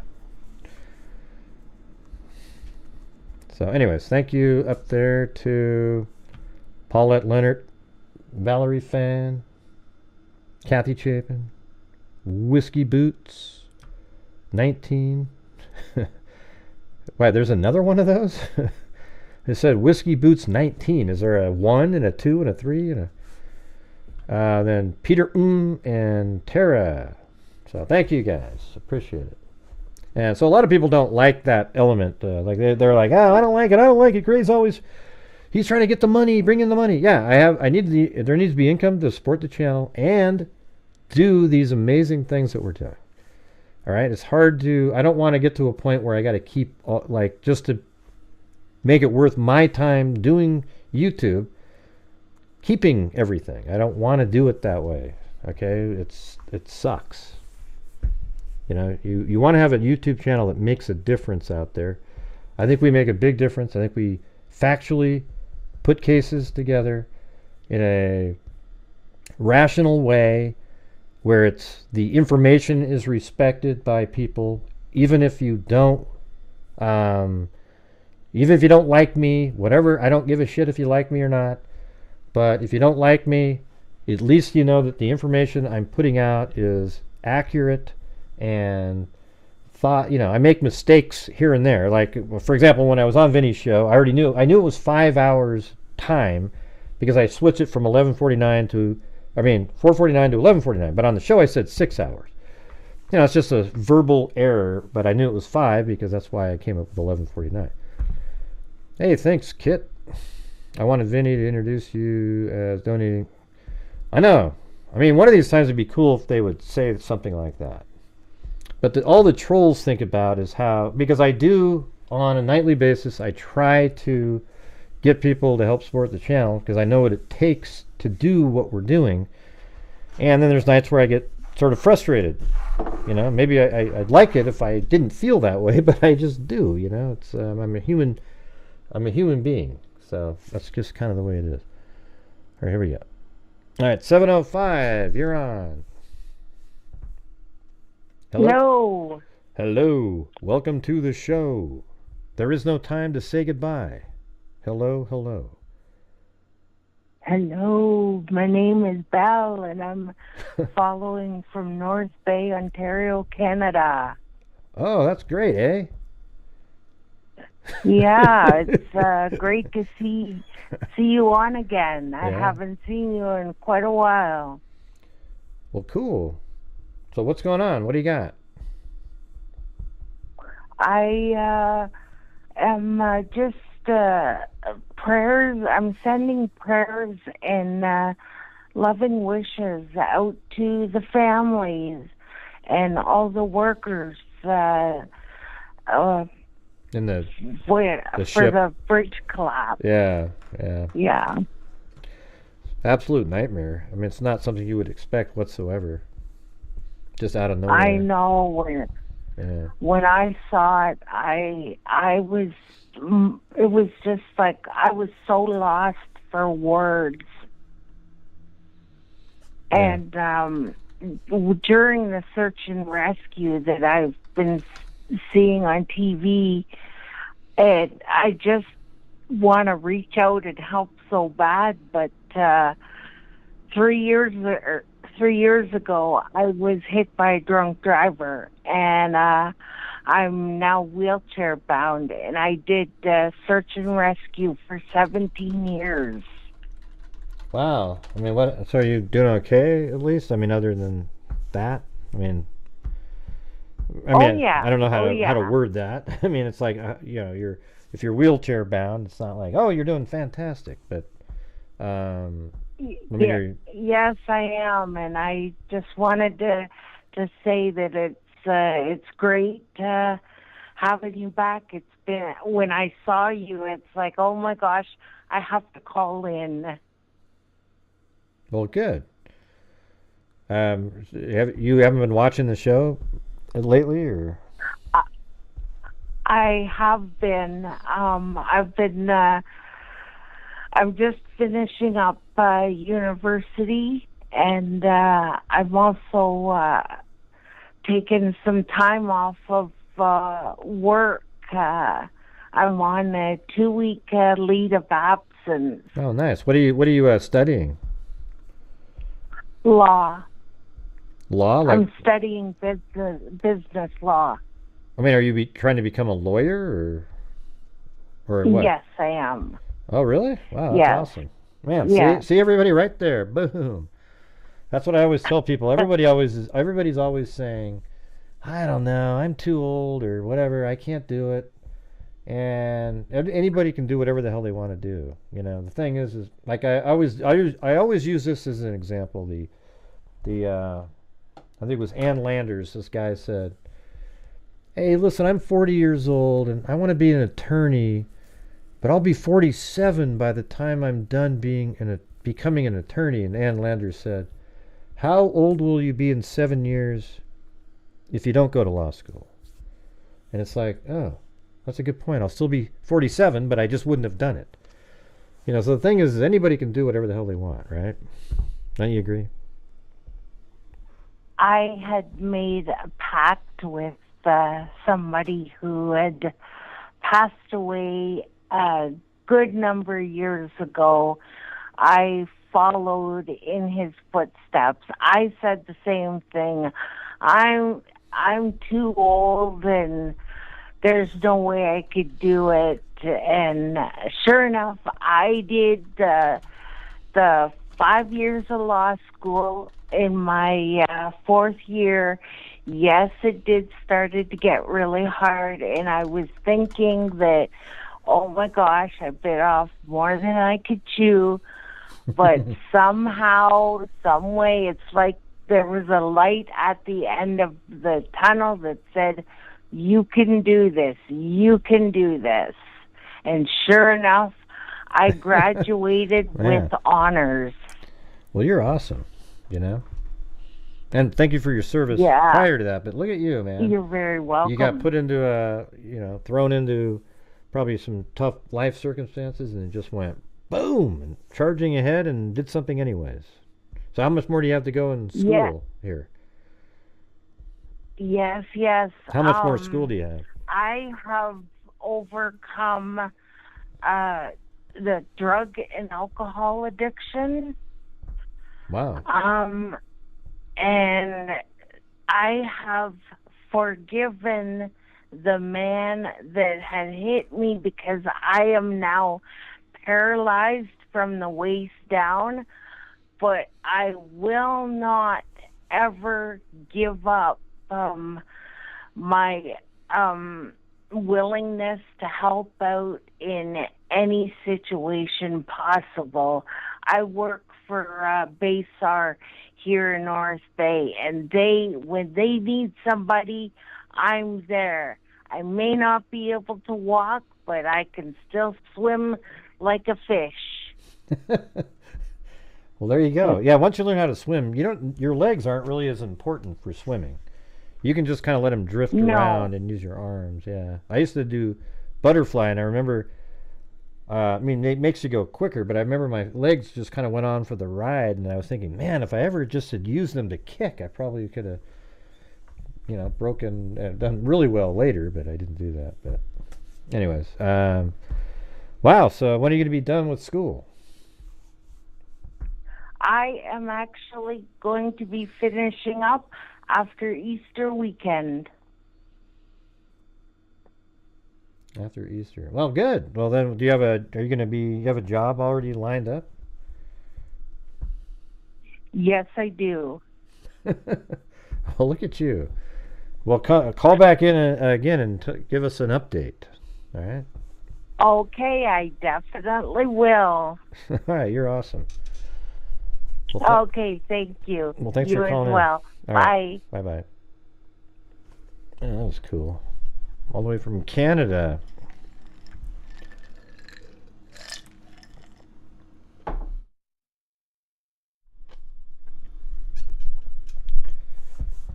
I would like to know better timeline starting with stepdad. Are you on Rewind or something, Casey? Or I always think it's weird when I read comments that are just so not even related to anything that we're saying. I used to love swimming. I mean, I mean, for me, swimming is just second nature. Like, I don't have to. But there was times where I would just go to the pool and just sit in like maybe the 5 foot deep water, 6 feet, and I would just jump up and down and then go breathe out and let yourself float to the bottom. Then jump up again. But it was just sort of this rhythm thing. And then after a while, it's so amazing. You're just like in this weird place in your mind. It's just so quiet. Then you go back up, breathe in again, come down. And then, I mean, at one point, I got to the point where I could swim. We had a 25-meter pool, or yard pool where I went. And I could swim underwater from one end and back. But man, it was always hard. Right when you got back, because all you have to do, like, basically breaststroke underwater all the way and then back. And you know, it didn't take that long, maybe a minute, but you're burning your oxygen up by using a lot of energy. I think it might be on YouTube somewhere. I don't know. I thought the interview helped the parents. What do you guys think? For those of you who watched the interview of Sebastian Rogers' step-parents, do you think it helped them? Now, it's easy to float, though, Missy 6. See, the reason people... swimming is the easiest thing in the world. You get in the water, and you literally just go like this. If you just want to not sink, that's not really swimming, but treading water, you just move your hands side to side slowly, and just have your feet slowly... What happens when people drown, though, they go, oh my God, and and they just start kicking really fast, and then they exhaust themselves, and they just... But it's so easy. It's simple.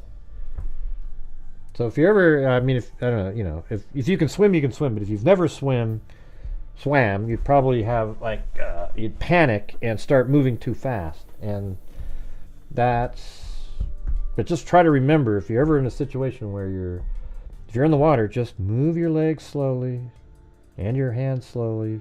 Make circles with your hands like you wax on, wax off, sort of. Very simple.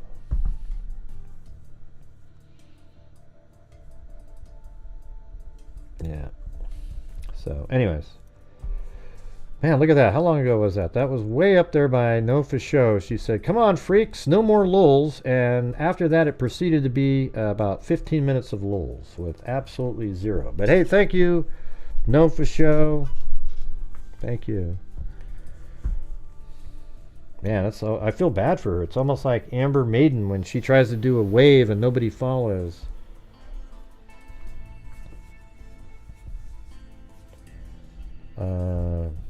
Let's see.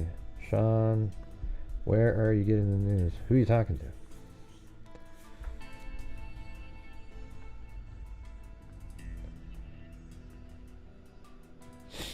Yeah, like she asked some questions that were overboard.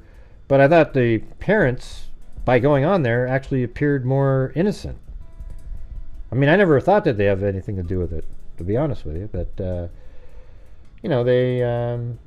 man, you're going to go on to a show with a lady that's been a prosecutor and they answered every question.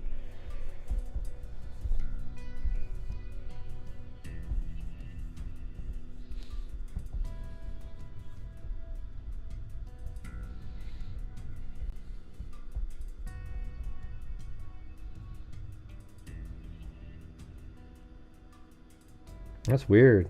the most highest daughter, RN. That's weird. Man, you probably shouldn't follow this kind of stuff. Can you imagine being accused of something like that and being innocent? I always tell people this. If you're in the true crime world and you're one of the people that types on Facebook stuff like, I've cried for days. I can't even sleep at night about this case. It has me Listen, don't get out of true crime immediately. Okay? Go back to do something else. All right? If you can't, when you're talking about true crime, if you can't just handle it, then you need to be doing something else. All right? I think a lot of people type that stuff in so that they can get the sort of virtue signaling. Look at me, everybody. I'm so much more in tune with my emotions, and I'm really upset. You probably should be too, so I care more than you. So let me tell you about how much I cried last night about this case, etc., etc. And you know you're never going to get anything rational out of those people either. Oh no, we were talking about something else. I thought there were some inconsistencies in their answers, but who knows? Yeah, like what?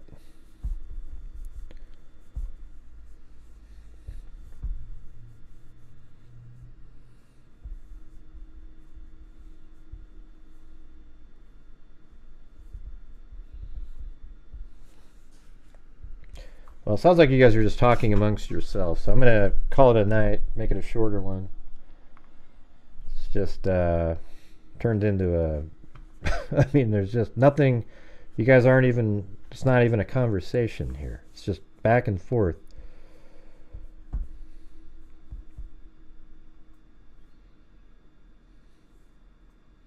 The CPS case has 4 butt SWAT. Huh? Yeah, well, you guys saw the one today with Tim Miller, right? The little baby that was sucked down the drain at a hotel. Man, that was ridiculous. Yeah, I mean, it sounds like she was just swimming. That's going to be a massive lawsuit there.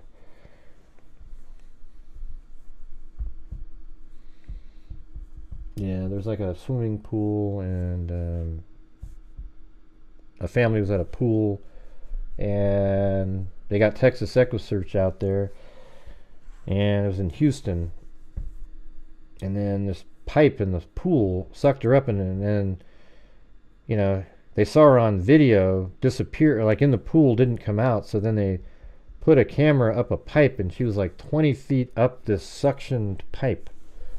Unreal. I mean, look at Tim Miller, the stuff he's had to see just in the last month. You know, and that other case, you saw the girl in the water, weighted down. She was just swirling with the currents.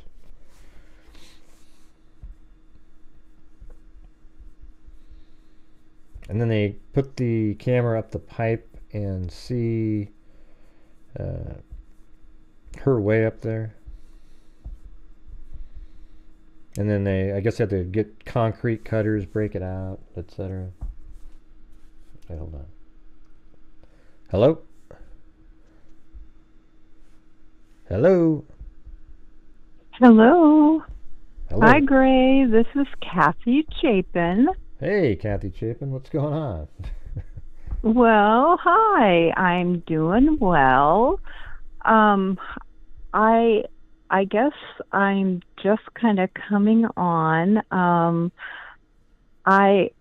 Oh boy, I don't want to start anything or say anything kind of wrong, and I'm not saying going on the Sebastian story. I am not saying that these parents are guilty. I'm not. But yeah, see, yeah, but see, then there's a but, right? Because as soon as you say but, though, you reverse out the first part. Well, you're right. Okay, I do have a couple questions. I listened to 3 interviews of them on different channels, and I have questions. I really do. And to me, what I heard on that was Mom changing her story 3 times. Well, yeah, the mom is what I said. If there's anybody, the mom, because she was the only one that was home. The stepdad doesn't have anything. Yeah. Yeah, and the first one that I saw was the one that I watched with you, and I did at that time believe, I couldn't notice anything that was different or wrong with that. But then I watched another interview of her, and Mom had said on the first one that she had told Sebastian, okay, it's 9 o'clock and good night. And he said, I love you. And she said, I love you too. And then the second interview that I heard was then Mom had said at 10 o'clock she heard a thud. And so that wasn't in the first interview. And then the third interview that I heard, and I watched them, was Mom had said that when she heard the thud, she yelled up to her son and said, "Hey, Bubba, are you okay?" And he said, "Yes, Mom, I'm okay." And so I just have some questions because in my mind, I just wouldn't forget what I told my child the last time that I talked to him. I would know what I had said and what he had said to me. And so I guess just hearing the different interviews, I just questioned that. And I don't really follow everybody else. There's a couple that I do, but when I hit Sebastian Rogers in there, it hit me to these other interviews. And so when I listened to them, I just had to question in my mind something a little bit different. Now, believe me, I think I'm pretty level-headed, and I don't get everything right at all, and I mostly totally agree with you on almost everything. I really do. You're fact-based. You're okay. You're about to say "but" again. point. You're about to say "but" again. I'm just not really interested in this case really that much. That's the problem. I know. I just don't even really care. It's and, like one of these. It's way overdone. Too many people are talking about it. Everybody's trying to get really sleuthy on the parents, and I think it's maybe the mom knows something. The stepdad has nothing to do with anything, and that's all I can say. But I don't even know if any of them have anything to do with it. But yeah. So that's where I come get from. that. I do. I truly, truly do. And I'm not here to say that. I'm truly not. I'm really not. I guess just being kind of more into the listening and into it a little bit more. I just did have some questions, and that's all. And I'm not here to fight or make false claims, because I would never do that. I couldn't live with myself. But if I was wrong or said anything that would ever hurt anybody, because I wasn't there and I didn't see and I don't know. But yeah, I mean, you just say you have questions. I just had questions. That's it. Yeah, I haven't even taken the time. See, my thing is I don't even want to. My thing is if I sat there and just dug around in all the interviews, then I'd probably feel like I'd have to be like, oh, and point out all the things. And I watched them. I watched 2 interviews early in the case. Yeah. And then some of the one that they were on with Nancy Grace, and I was thinking, yeah, at least they're out there interviewing with people. They're communicating. Obviously they haven't been arrested or anything. Maybe police are looking into stuff. I don't know. But I just kind of try to err on the side of Like, that's why I don't talk about stuff like that, because there's nothing that really says, oh, they're guilty, right? So if you sit there and you're talking, no, I know, but see, that's where that's where the problem is. See, I don't do shows where there's just stuff like that. If there's something that I go, oh God, look what I found. This is right here. Boom. It's something that really points to something. Then I'll go into that. But if it's just this kind of stuff where somebody didn't say something one time, they said something another time, they looked funny here, they had a little weird sound there, I just, it's not enough for me to start digging in and pretending that I can, and I would say like 90% of the time people are wrong when they do this. So.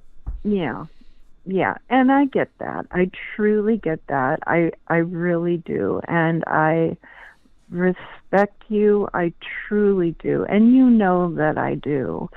And I love being a freak, and I love all the family there. And I don't know, it's just a family. But I guess I just felt like I needed to call in because I didn't want to just not express my opinion. And it may be wrong, totally.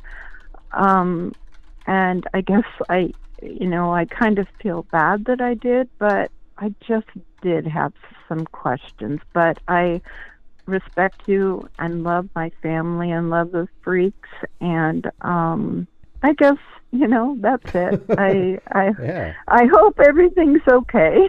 No, everything's cool. No, I'm just saying what my whole thing is. It's like the case we just did yesterday. See, the people who built the website are and just, I did rewatch that. I know, but the people. I know, but hold on. I was out with kids. Can you hold on a second? I did listen. Hello, I was in the middle of saying. So the thing is, we talked about yesterday.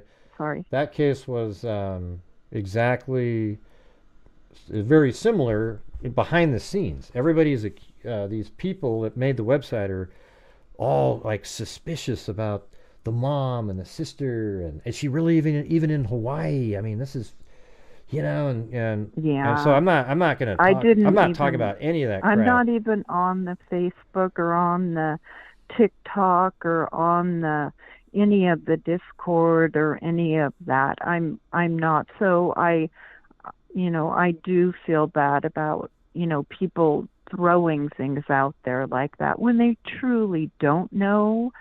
And like I said, I'm not like that. I'm really, really not. And so I don't know that part, and I hate that when people do that. But I guess I'm just one that, sometimes I question, and I guess... Yeah, everybody questions. I just don't talk about the things that I can't verify. I get it, Gray. I do. I do. Yeah, I do. But I just want you to know that I love you, and that I do love being a freak, and I will always, always stand beside you. You did great on Court TV, and I wanted just to say real quick that I started following you on Delphi, and I didn't understand it at first. I couldn't put it together. Everybody talking about, oh, he was here or he was there or all of that. But when I saw you put it together on the map, and you had him in there, boxed in there, there's just no way that he can get out of that. I mean, I know that, they're going to do the defense thing and all this crazy Odinism stuff and whatever else they're going to throw out. But when I finally saw it on the map where you put it together and you brought in all the players, it was like a slam dunk to me. It just hit and it clicked, and I thought, oh my God, he's got it.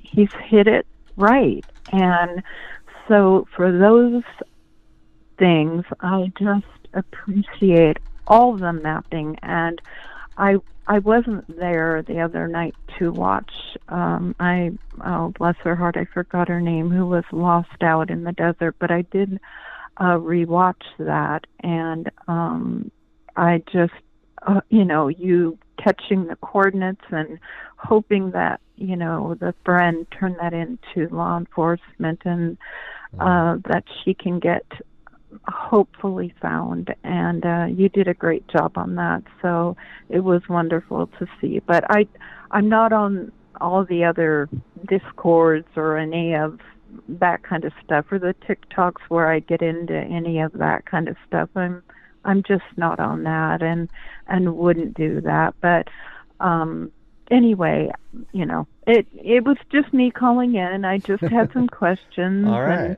and stuff like that. Well, I think but other anyway, people okay. probably have the same questions, because a couple of people were like, yeah, yep, and they agreed with you, but I well, mean, sure, there's stuff that you noticed. I don't want to. I didn't call to start a fight or anything like that, or make it bad in chat or anything like that. I can't even see chat right now. Well, no, and what made you think that? I just love everybody. Okay. I truly do, Uh-huh. and I mean that. They're all such good people. I'm sure they all and love you too. Anyway, Yeah. I guess that's it. That's all I All right. kind of really wanted to say. So, all right, Gray, you take care, You and too. everybody in there too. Well, all right, thanks for we calling love in. you, I love you. Okay. All right, thanks. Okay, good. All right, bye. Bye-bye. Kathy. Yeah, that was Kathy Chapin, yep. Yeah. I was like it. You don't have to worry about, like, if it starts an argument or something like that. That's just the way it is sometimes in the true crime world. Welcome, Tammy LP. Look at that. An Oogla Boogla freak. Finally, somebody chose something other than the lowest one. That's awesome. But, well, I stayed on, Zozo. You told me no, and look at that. Nothing. It's the same as it was. Wild. Absolutely wild. I think it's Kathy Chapin, wasn't it? Kathy Chapin. Yeah, I mean, she's noticing stuff. People watch the interviews and she says stuff a little differently or whatever. And who knows? I mean, I don't know. All I know is we don't have enough to sit there and grill them every second. Hello. Who's this? Hey, it's Johnny. How you doing, man? Hey, what's going on? I just wanted to say I thought it was kind of coincidental or synchronistic, I think might be the word, how on the Riley Strain topic that you were discussing the pylon, and you said, I'm not sure if that's what it's called. Yeah. And it turns out that is exactly what it's called. Right. And then I guess so. here we are just a handful of days later, and that exact thing ended up getting weird. clipped. I was kind of like, when I heard the word pylon, in my mind, I was like, oh yeah, that is what it was called when they said that. Right. Yeah, I even looked it up today to be sure, and sure as heck, that is what it was called, and on that particular type of a bridge. But yeah, I just thought it was strange because we're discussing that one topic. Who would have ever known that in such a short amount of time it'd be that random, arbitrary pylon thing that would be playing such a big role? That shit was horrifying. It could have been so much worse. It really could have been. I didn't even realize until this afternoon that the police were able to block off, keep people from driving on there. Yeah, well, they called it Mayday, and they were just boom, they quickly shut it down, I guess. I don't know. But, it's amazing. But yeah, if that was at like 5 o'clock, there'd probably be 200, 300 dead people or something like that. Exactly. Yeah. Exactly. Easy. And I'd never seen the governor of Maryland before, and I was very impressed with him actually. And I really don't care about politics. I never really have. That's not really I'm not a Democrat or a Republican. I'm just a human being that happened to have been born in the United States of America, and at a very interesting time because I got to see life before the world became so unfamiliar due to technology and everything, And I look at the landscape of the human race out there these days and compare it to the shit like you and I grew up with, you know? Mm-hmm. And it's just so different these days. But That's anyway, getting I was worse. going to say, the governor of Maryland, I'm not even sure what party he's in. I'm suspecting he's probably a Democrat, but the human being behind it, he seemed like a really good guy. I was impressed with him. Yeah, cool. And anyway, I was just gonna say, I just thought that was trippy how you were talking about pylons, and then boom, it's horrible. Yeah, anyway, different bridge. and I'm sorry, I didn't mean to talk over you, sir, but I would say one thing. I would tell you how much I love the family of your viewers, but I really don't know them very well. But well, in the chat you could know them if you talk to them. Yeah, and I seem to piss people off no matter what I say. You know, it's not. I'm not really here to make Join friends. the club. Join the club. Right, exactly. It happens when you try to be honest with people. But anyway, and I mean, like, I'm not going to blow smoke up your ass and praise you and all that stuff, because you're a little bit of a dick here and there. We all are. You have to be. Everybody You is. got to be a douchebag a little bit, Well, or else that's you become what a welcome Scouting Dude says every time. He goes, Gray can be an asshole or whatever, you know. He says it all the time. Like 9/10 of the. Yeah, every time he writes about me somewhere, he says that first. But anyways. Well, you know, I would, except I figured you already know it. So yeah, I mean, I'm like I would call myself more of a smart ass, you know, like I just people say stuff and I just go, yeah, I don't know, man, you know, just throw something back or something, because you know, most of the time, a lot of times people just comment really without thinking. They just throw something out just to throw it out there, like, you know, see if it sticks, you know. And I like more higher level something where it's really thought out stuff, you know. So. Well, I'm going to be honest with you. I've kind of fallen into a bit of a habit of these days, the way the internet is and everything. Mm-hmm. I've kind of fallen into a habit of assuming that, you know, it's going to be appropriate to tell somebody to fuck themselves, you know. It just became second nature in a weird way. Yeah, one of these days. But that's not the way that I am in real life, though. But anyway, even though this is real life, I bet you hate cats. Yeah, I don't like cats too much. I kind of figured. I love all animals, though. But your dogs are. I've liked a few different cats, and I did see a video the other day where a cat saved a person. I thought that was amazing. Where it literally, like there was I think it was a pit bull or something that was about to attack, and the cat attacking the kid, and the cat went flying in and took out the pit bull. I thought that was pretty amazing. In the driveway. Yeah. And you're talking about the kid in the I was cats like, whoa. Cats are amazing, dude. Cats don't keep an open mind with cats, because they are very, very, very intelligent and they're very cool. Yeah. There's also something kind of almost supernaturally weird about, you know what I'm saying? There's something kind of mysterious about them. Because a lot of times guys get intimidated because when they look in your eye, they kind of look into your soul in a weird way. Cats have a way of like reading you. It's like it's intimidating sometimes. That they're beautiful. I love, you know, I put it this way. I think I told you about my experience on Telegram, which lasted one visit, and where I was exposed to people torturing and murdering animals and stuff. And they were also doing the same things you were talking about pressuring girls and all that stuff. And I actually reported their ass to the FBI. There's a website, IC3, stands for Internet Crimes 3. It's their computer crimes complaint center is what it is. But yeah, it's like the world has gone to hell, dude. But you know what? It's going pretty good right here. And my wife and I, we're happy. Well, good. So anyway, just wanted to call and say, it's funny that you should mention pylons. Yeah, you know? That was kind of weird. All right. Anyway, you have a good night. Maybe I'm psychic. All right, have a good one. See you later. Bye. Bye. Not one of you jumped on Zozo's wave, you guys. That's sad. You know? I guess that just shows you where we're at.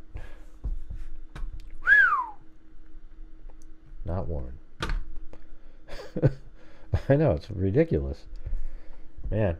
Anyways, I think that is going to do it for me. I just, I'm going to go work on something else, and maybe I can get something done. I can sit here and stare at the screen, take calls, but gotta pay the bills. All right, you guys. Thank you to, let's see, Vicky Dupree became a new member. Kathy Chapin, Julia Morales, 15 Lee, a new member. Linda Dees, 15 Lee, Tracy, Wise Child, January, Joe P or some Jop maybe, I don't know. Christy, Super Duty, Mike 27, Who Knows, No For Show, Alley Cake, Lone Pony, Kami, Living It, A Blank Slate 33 months, Ashy Snow 10 months, Carol Ann, new member, No For Show, Gifted 5, Daryl Montgomery 33 months, Esther M 7 months, Nathan, and then Ashley Hansen 29 months, then Danielle, No For Show again, Pancakes, Paulette Leonard, Valerie, Fan, Kathy Chapin, Whiskey Boots, Peter Tara, Kit, No For Show, and then Tammy, a new member, and Zozo. Yeah, and Blue's like, man, not one of you, not one person joined Zozo's wave. Oh, no, but look at that, Christy did though, right at the buzzer. Well, we'll count that, Zozo. All right, we'll count that as somebody joined in on it. Look at Blue, doesn't he just seem so much better though? Look at that, isn't that crazy? Look at him. He looks like he's 20. I mean, not 20. Well, 20 like our age, like humans. I mean, he looks like he's just so much better. See, he actually played fetch the other day. And thanks, Christy there.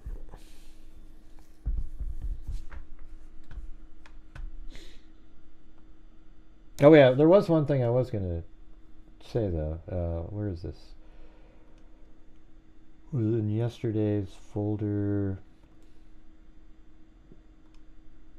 Oh, yeah, so apparently this is a conversation with in the Delphi case between Robert Fortson and Mark Cohen. This is one of the, like an appendix they put out. So maybe we can go over this. I don't know who's saying what, but it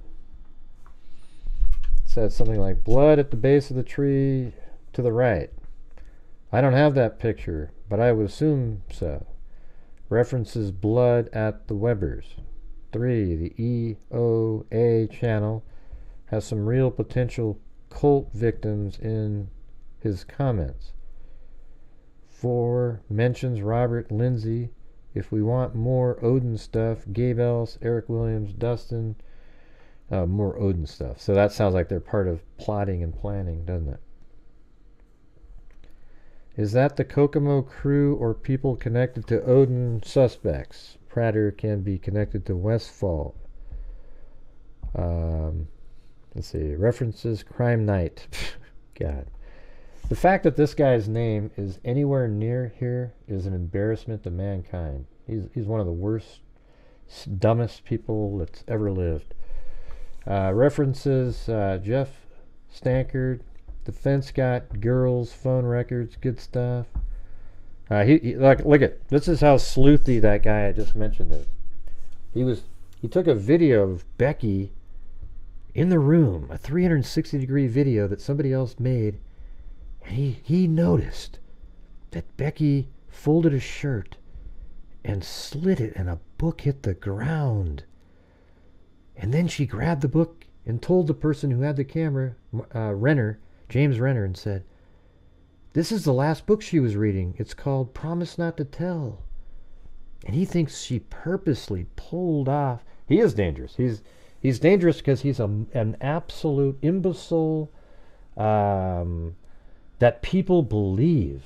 Okay? He is ridiculous. So you're right there, Paulette Leonard. You're right there. Let's see. I just watched the BW YouTube. I assume that is in Clutch. Oh, I got another just pile. Andy had audio of Professor. This is the opposite of what... I don't know what this is, really. Like, you know. What Sergeant Holman said. Professor said the opposite of what Holman said he said. Judge going to set a suppression hearing, but Andy is looking... That's Andrew Baldwin. Is looking for clarity. References the interview with Professor Turco. Reference Jennifer Scully. Screenshots. I like the delusion about how much a picture of KK is worth. Picture of ruins. Woodhouse sent that.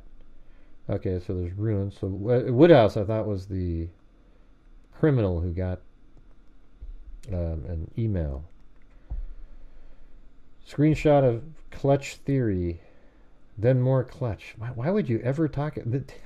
I'm just telling you, I've seen these people. They are ridiculous people. And yet people watch them. And that's the scary part of our world. They are not telling you the truth. Completely false information. But people love it because it's sensational. It's so neat. Former mayor working from Cleveland has Odinist ties. Oh, God. Former mayor working for McClelland. I think I know who that is. Isn't that the... he's at the press conference, the first one. I forgot his name.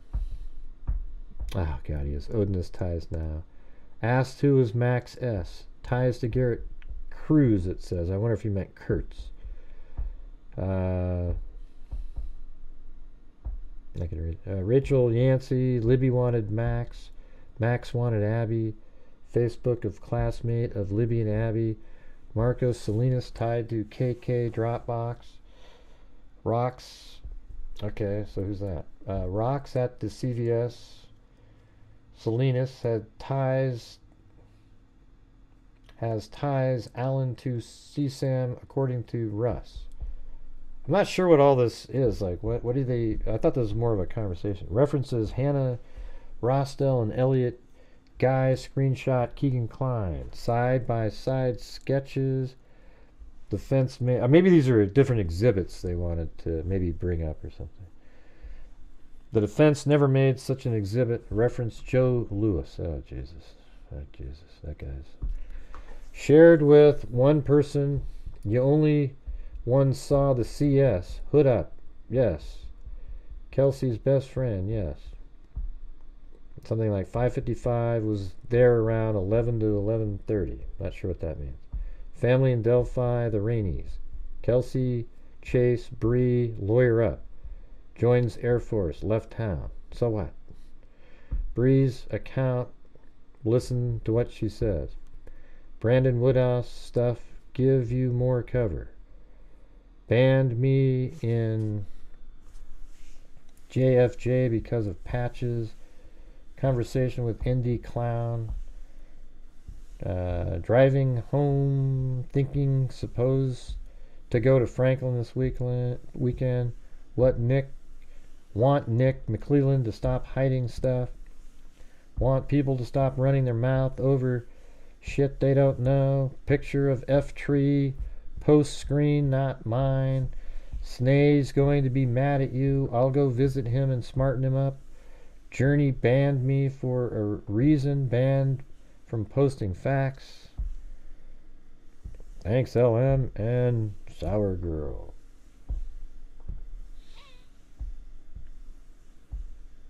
Hey, look at that. Just after right when I was ending the show, you guys almost made it to the goal. But we weren't even there yet. That's the thing. I want to clear up false information. Abby's grandma said thanks. Screenshot of screenshot printed on paper, then cropped. That must... Oh, it says 3/20/18. Reference Woodhouse video. Reference Chastity Gerald.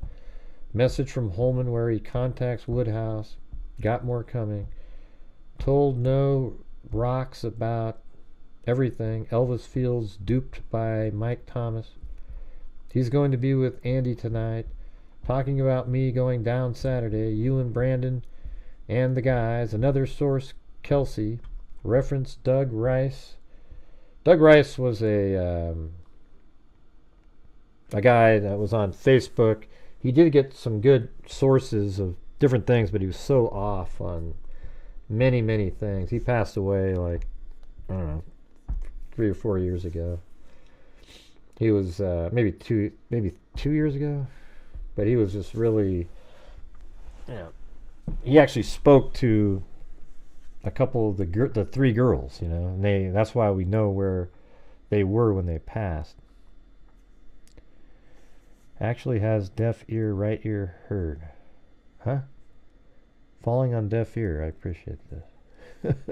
I don't know what you guys are saying. Oh. Rayleigh told Mary picture Duval. Drake French saw. They are implying the leak of photos of the bodies. I don't know. Someone sent them to me. Not sure what Matt is implying. Did someone tell him they saw them? Did someone show someone else? I just don't know. My wife just left me. Mark, talk to me, please. Sketches confidential. Rather not from me. Assume under gag order. Shared with another. You are only one saw CS crime scene hood up. Okay, so that must be... Yeah, because the hood wasn't on. See, that is interesting, right? See, what I'm wondering is if the pictures that we saw, or not we, I saw, Abby doesn't have the, or, you guys saw the watercolor, right? That one girl made. There's no hood on the head, but that's what what's his name said. Erskine.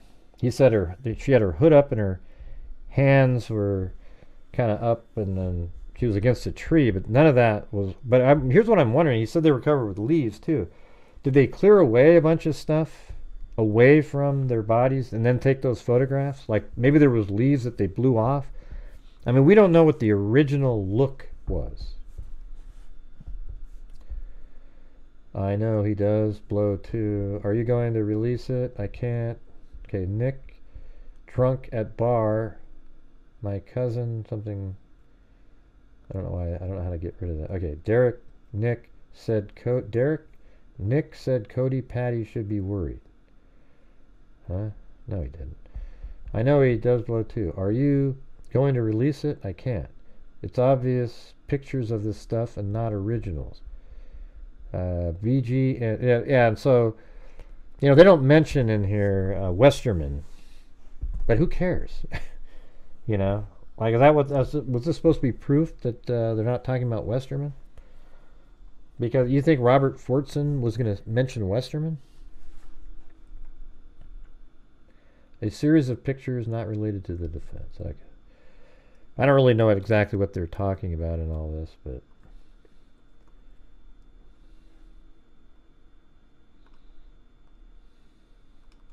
we got some more...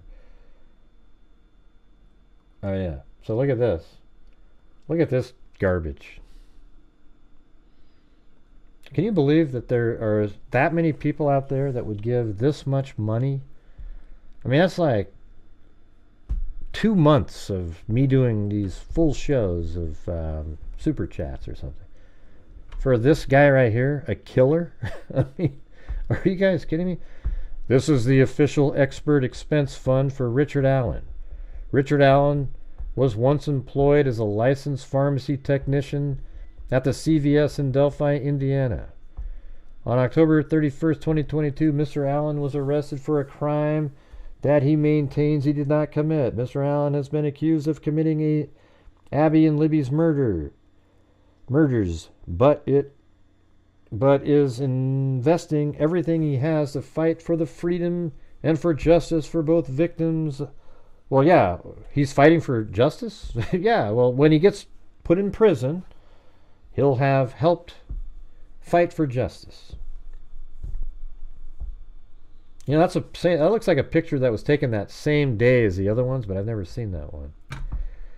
He is presumed innocent until... Right, he's presumed innocent. But if you don't think he's innocent, why would you send a nickel? Well, I just want him to have a fair trial, Gray, you bastard.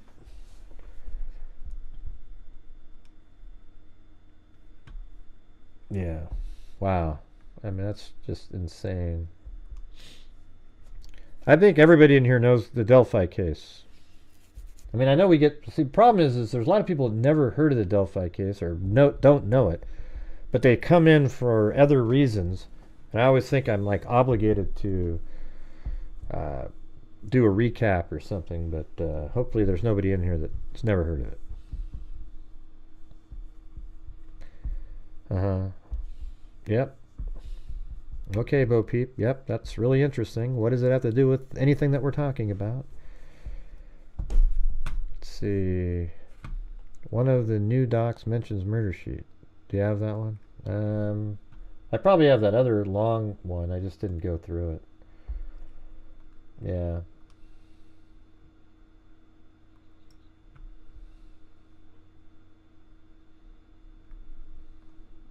Let me see if I can find it. You talking about this? No, not that one.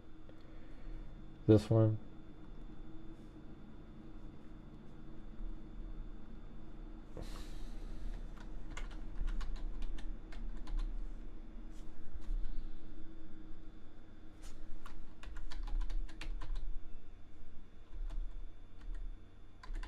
Yeah, that's probably it. So it's right there. The affidavit also had murder sheet overlaid on every page. Sergeant Holman never asked the murder sheet people about it and never did. Well, right, because they download it and then they put their own watermark on it. Are these people dumb? You know, why would you need to ask about that? They just put their own watermark on. Remember that 190 something page document? The most egregious leak was the detailed probable cause affidavit to search. Yeah, I was reading this the other day. Sergeant Holman testified he asked Barbara where she got and said she said from Logan. That is what she said. However, he also testified the search warrant affidavit is never left with the person, just a copy of the search warrant. Okay, well, that's the same damn thing, right? I mean, it's a copy of it. Thus, Barbara's statement had to be false. Why? I mean, look how stupid. I don't even understand what they're saying here. The most egregious leak was the detailed probable cause affidavit to search Logan's property. Sergeant Holman testified he asked Barbara where she got it, and she said, I got it from on Logan. However, Sergeant Holman also testified the search warrant affidavit is never left with the person, just a copy of the search warrant. Okay, well, that's what she got then. It's the same damn document. Right? You guys see how ridiculous that is right there? But that's the defense team for you. Illogic. That the affidavit also had murder sheet overlaid on every page. That's because they got a copy of it and they put their own little thing on, because that's what they do. They put their little watermark on it. That's what the murder sheet does, you know. They want to take credit for every Tom, Dick, and Harry, anything that's out there. They did it. Let's see. Exhibit 6 was 143 pages of Fortson communications. The state had previously provided undersigned counsel 145 pages. At no time did they disclose what pages were removed or why. The state argued that Fortson saying he was going to Franklin somehow connected Fortson to Baldwin because his office was in Franklin. Let me see if... okay, so let's see what they're saying over here about Fig solves.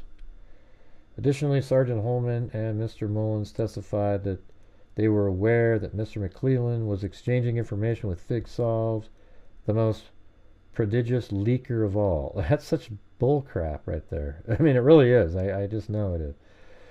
The court would not allow evidence of the substance. No, he would communicate with McClellan about, you know, things. I mean, I don't know exactly, you know, every single thing, but these guys don't tell you stuff like really important, you know, factual information on the case. They just don't do it. Now, the reason they keep saying this is because he would say stuff like, "Oh yeah, man, I'm talking to so and so, and I'm getting this and that," and so people believe it. And he made up stuff to tell them to you know, just to troll them, basically, different people. Let's see. It therefore is not known what information MacLeod. Oh yeah, and they said that he said what was it about the.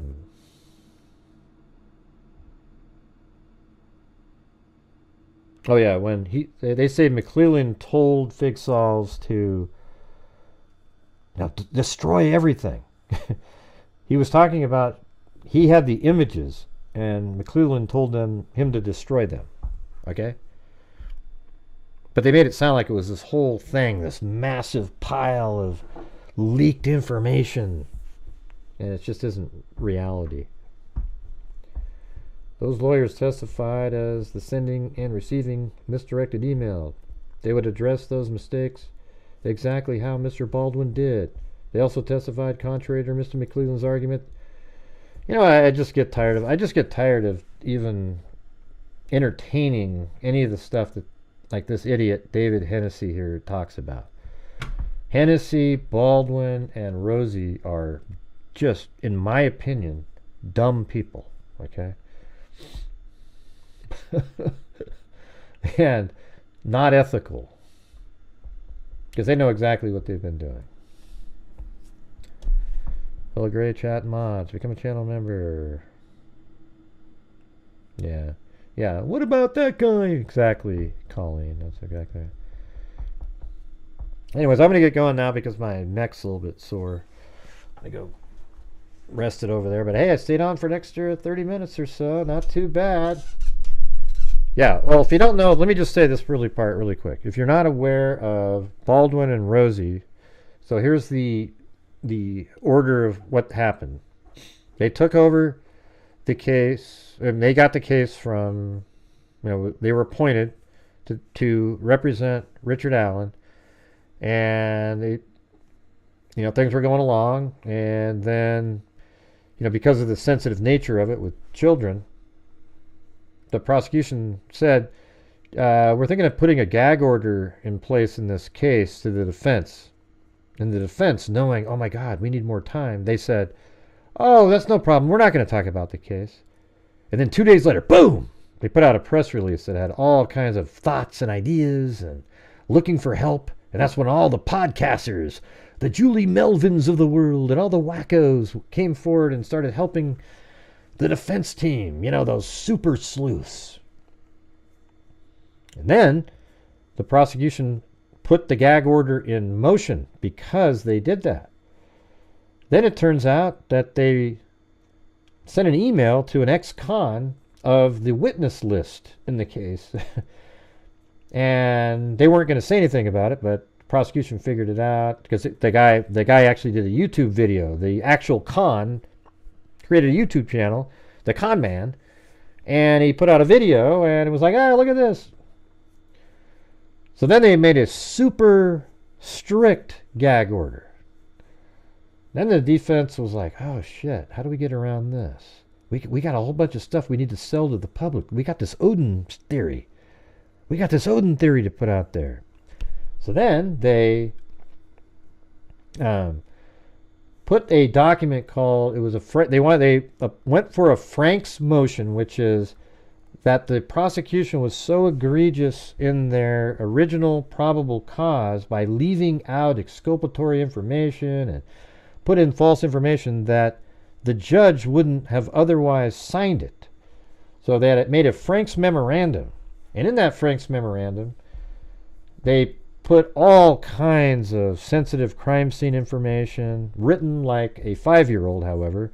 One single solitary man acting alone, using dexterity, over and over again, trying to describe how hard it would have been for the killer to have taken the clothes off both victims and then put the clothes on the other one, that it'd be a huge task that you'd need an army of people to do. Okay? And then what they do in this document, though, they put it out on the regular server for any attorney to find, but they let a few of their favorite podcasters know about it, of course. And those people quickly downloaded it. Wouldn't be surprised if watermarks were placed on it. And they downloaded those. And now the crime scene information was put out to the public, but then the document was quickly put under the gag order because it was a mistake with quotes around it. Total garbage. It shouldn't have been put out there.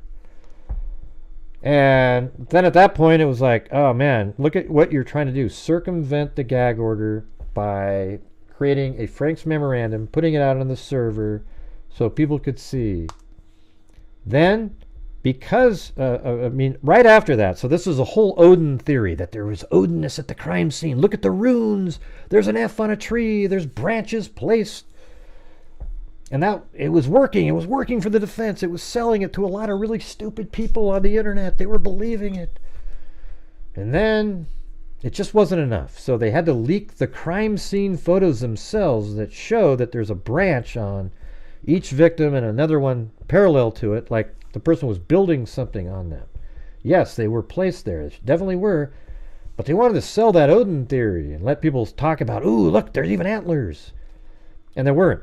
None of that's true. But they wanted to put that out there to help sell it.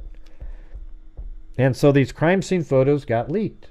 And then an investigation took place to look into the crime scene photos and what the origins of the crime scene photos. And they tracked it back from a guy named Mark Cohen to Robert Fortson to Mitch Westerman. And Mitch Westerman was a friend of Baldwin, the attorney of Richard Allen, one of the attorneys, and was friends and worked with him. And then the story they told everybody was that he went to visit Baldwin in his office and nobody was around. So he took out his camera and he was in this room and there was these crime scene photos sitting around and he started taking pictures of them. And then he just sort of randomly gave it to a guy named Robert Fortson, and that guy gave it to a guy named Mark Cohen, who then started spreading it around with different YouTubers out there. These crime scene photographs that never should have been out. But it came all the way back to Baldwin's office. But to protect Baldwin, Westerman pretended that that's what he did, that he went in there and took those photographs. That's not what happened. This is my opinion, that is not what happened. And here's what we found out later, that Mitch Westerman was given by Baldwin a full copy of the Frank's memorandum, including its images, the exhibits. Okay, that wasn't given to the public when it was uploaded. The exhibits weren't there. We just read the document. So he was given though, prior to the leak, the exhibits with the Frank's memorandum. So then you got to ask yourself, and those were the same crime scene photos that were leaked to Robert Fortson and then to Mark Cohen. So think about it like that. Why would Mitch Westerman go into Baldwin's office and take pictures of photographs he already had? That doesn't make any sense, does it? So what the reality is he gave the I think this is what I think. This is my opinion. I think Baldwin, Rosie, and Westerman said, we need to get more information out there. Can you leak it? But you need to leak it to somebody else who leak it to somebody else, and it can't be traced back to us. But lo and behold, it did make it back to them. Then Westerman fell on the sword, as it were, and claimed that he's the one. It stopped. The buck stops with him, everybody. He took the photographs. Sure, the law firm, but they're not directly responsible.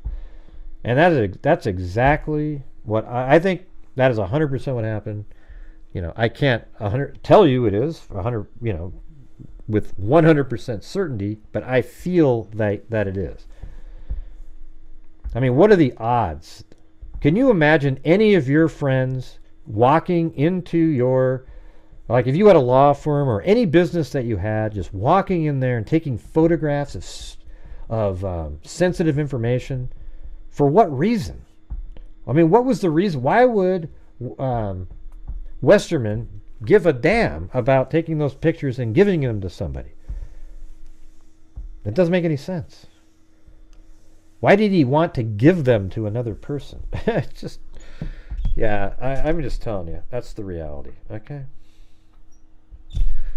All right. Well, thanks everybody for being here tonight. Thank you. I already thanked everybody else, but Heather N, Sour Girl, LM, Miss Racin, Sandy, Shirley, and Katya T, and Christy in that last little barrage there. Appreciate it. Well, we'll see you guys tomorrow, all right? Well, thanks, Bo Peep. I think it is critical thinking. I mean, I think not a lot of people put those things together like that, but in the MacLeod document, it talks about how he got the Frank's memorandum prior, and they even admitted. Baldwin said, yeah, we gave him that. Okay, but then that looked bad, so then they had to say, okay, but he didn't use those photos. He went into the office and took photos of... It's crazy. Look at Blue, huh, you guys? I sure will miss him someday. I think you guys all will too. Look at him. Looks like he's about to go to sleep. 1, 2, 3. It's pretty good. Probably like 40.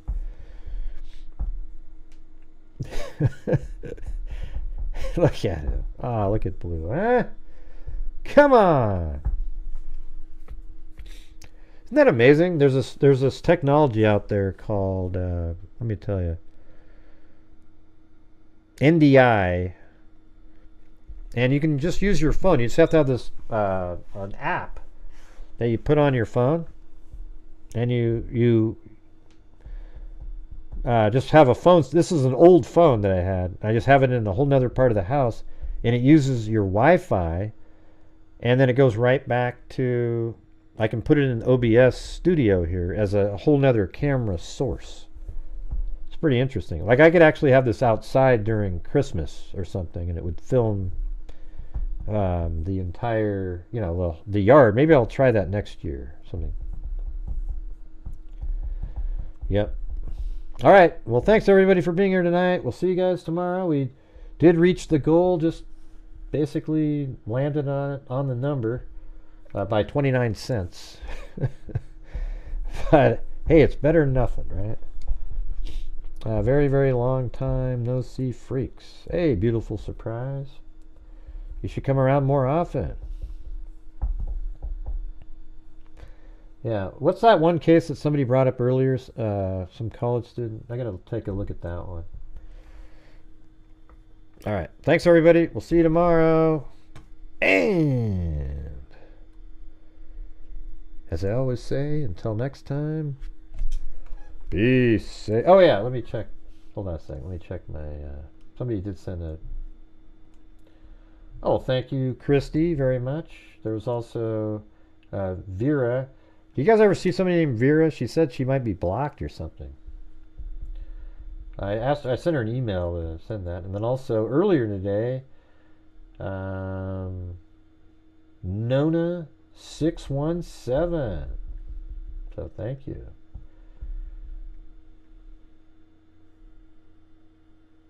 Hey, thanks, Christy. Appreciate it. Yeah, I checked those earlier. I forgot. I was going to mention them, but it's hard to remember to go back to that email. She said she's got something with her nephew or something. Lillian does. Yeah. She's still out there. She said, "Ben, dealing with my nephew. I'll be back. Thanks for checking in."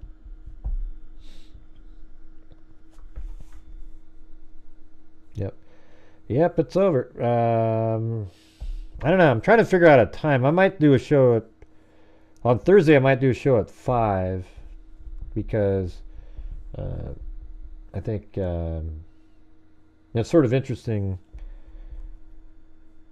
Web sleuths, you know, with Trisha, like she doesn't even have to monetize her channel anymore because they have a deal with, she works exclusively with Othram Labs now.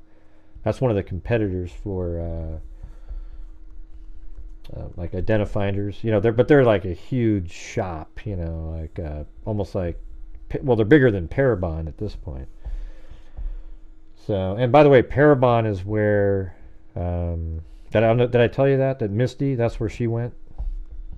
I had actually guessed that when I talked to her. I said, "Are you gonna go? I bet you're going to Parabon, because that's like, you know, I mean, Parabon is top of the line in there too, with people like Othram, right? So that's where Misty went, was Parabon. So there you go. I'm gonna be working with CC Moore then. So that's cool. You guys even paying attention? I haven't seen one comment back to what I'm telling you guys.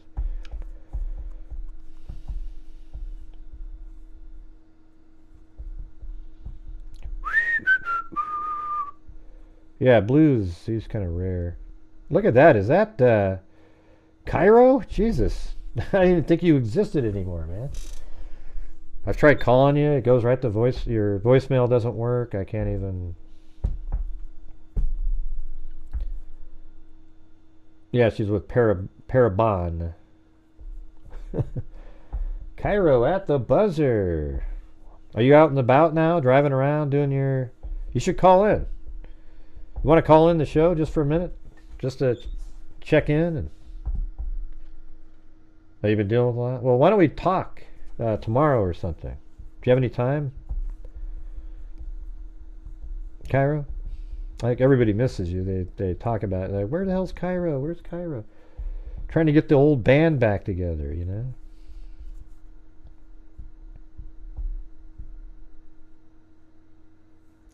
Hey, thank you so much. I don't know how to pronounce that. Used to, or something, Shrike, or... Okay, can you message me the other number? I don't know what your other number is anymore. I think I just have one phone number for you. I don't have two. How about, can you send me a message on Facebook or an email or something? Okay. All right. But man, it's so good to see you in there. I always think of you. I don't know if you were around Cairo, but Blue, I did. He has heart disease, and he was really just barely able to, like, he was just really struggling. He was breathing like 60 something breaths a minute, which is way high. They're supposed to be like 20 to 30. And we brought him to emergency room, and they were like, they just took him right in. Like, they didn't, there was 50 other people out there, and they just went boom. They took him back there, and the doctor came back and said, you know what?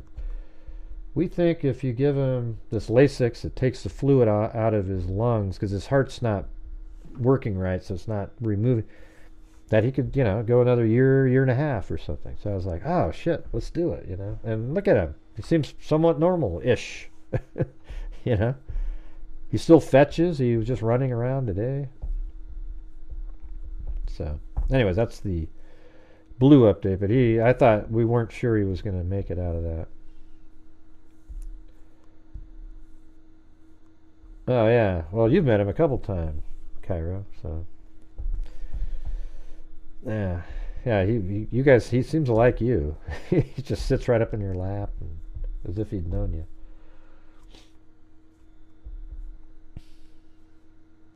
But he said, saw you on Vinny earlier today. You sure do a fantastic job. I can't believe that I haven't found you before just recently, because there's absolutely no comparison with you and any true channel. Really? Huh. Well, I appreciate that. It's such a nice thing to say. Yeah, I mean, it's weird. I see these people all the time that come by and they go, man, I've never seen your channel before, and it's just shocking to me. Like, every single day I do 3-hour shows, and I cover all kinds of cases, so it's just bizarre. I thought I was kind of like, I mean, I guess that's good news in a way. Is it my understanding that the perpetrators of the Moscow terrorist attack at the concert were contacted and contracted through the Telegram also? I know it has its issues, but its uses, but it's scary. Yeah, I don't know. I didn't really follow up on that at all. Yeah. Hadn't really followed up on that. But yeah, so that was pretty creepy. The Kremlin tried to make it sound like it was like a U.S. plot or something. Well, maybe you'll get out here sometime this year, Cairo. Do you ever do West Coast anymore, or is that done?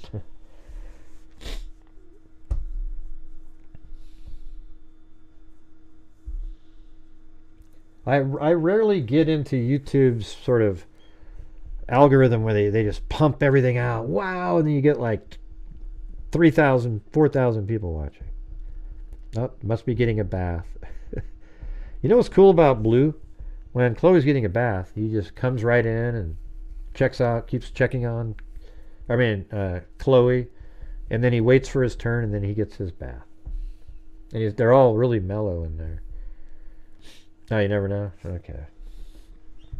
All right, well, send me your phone number so I can give you a call.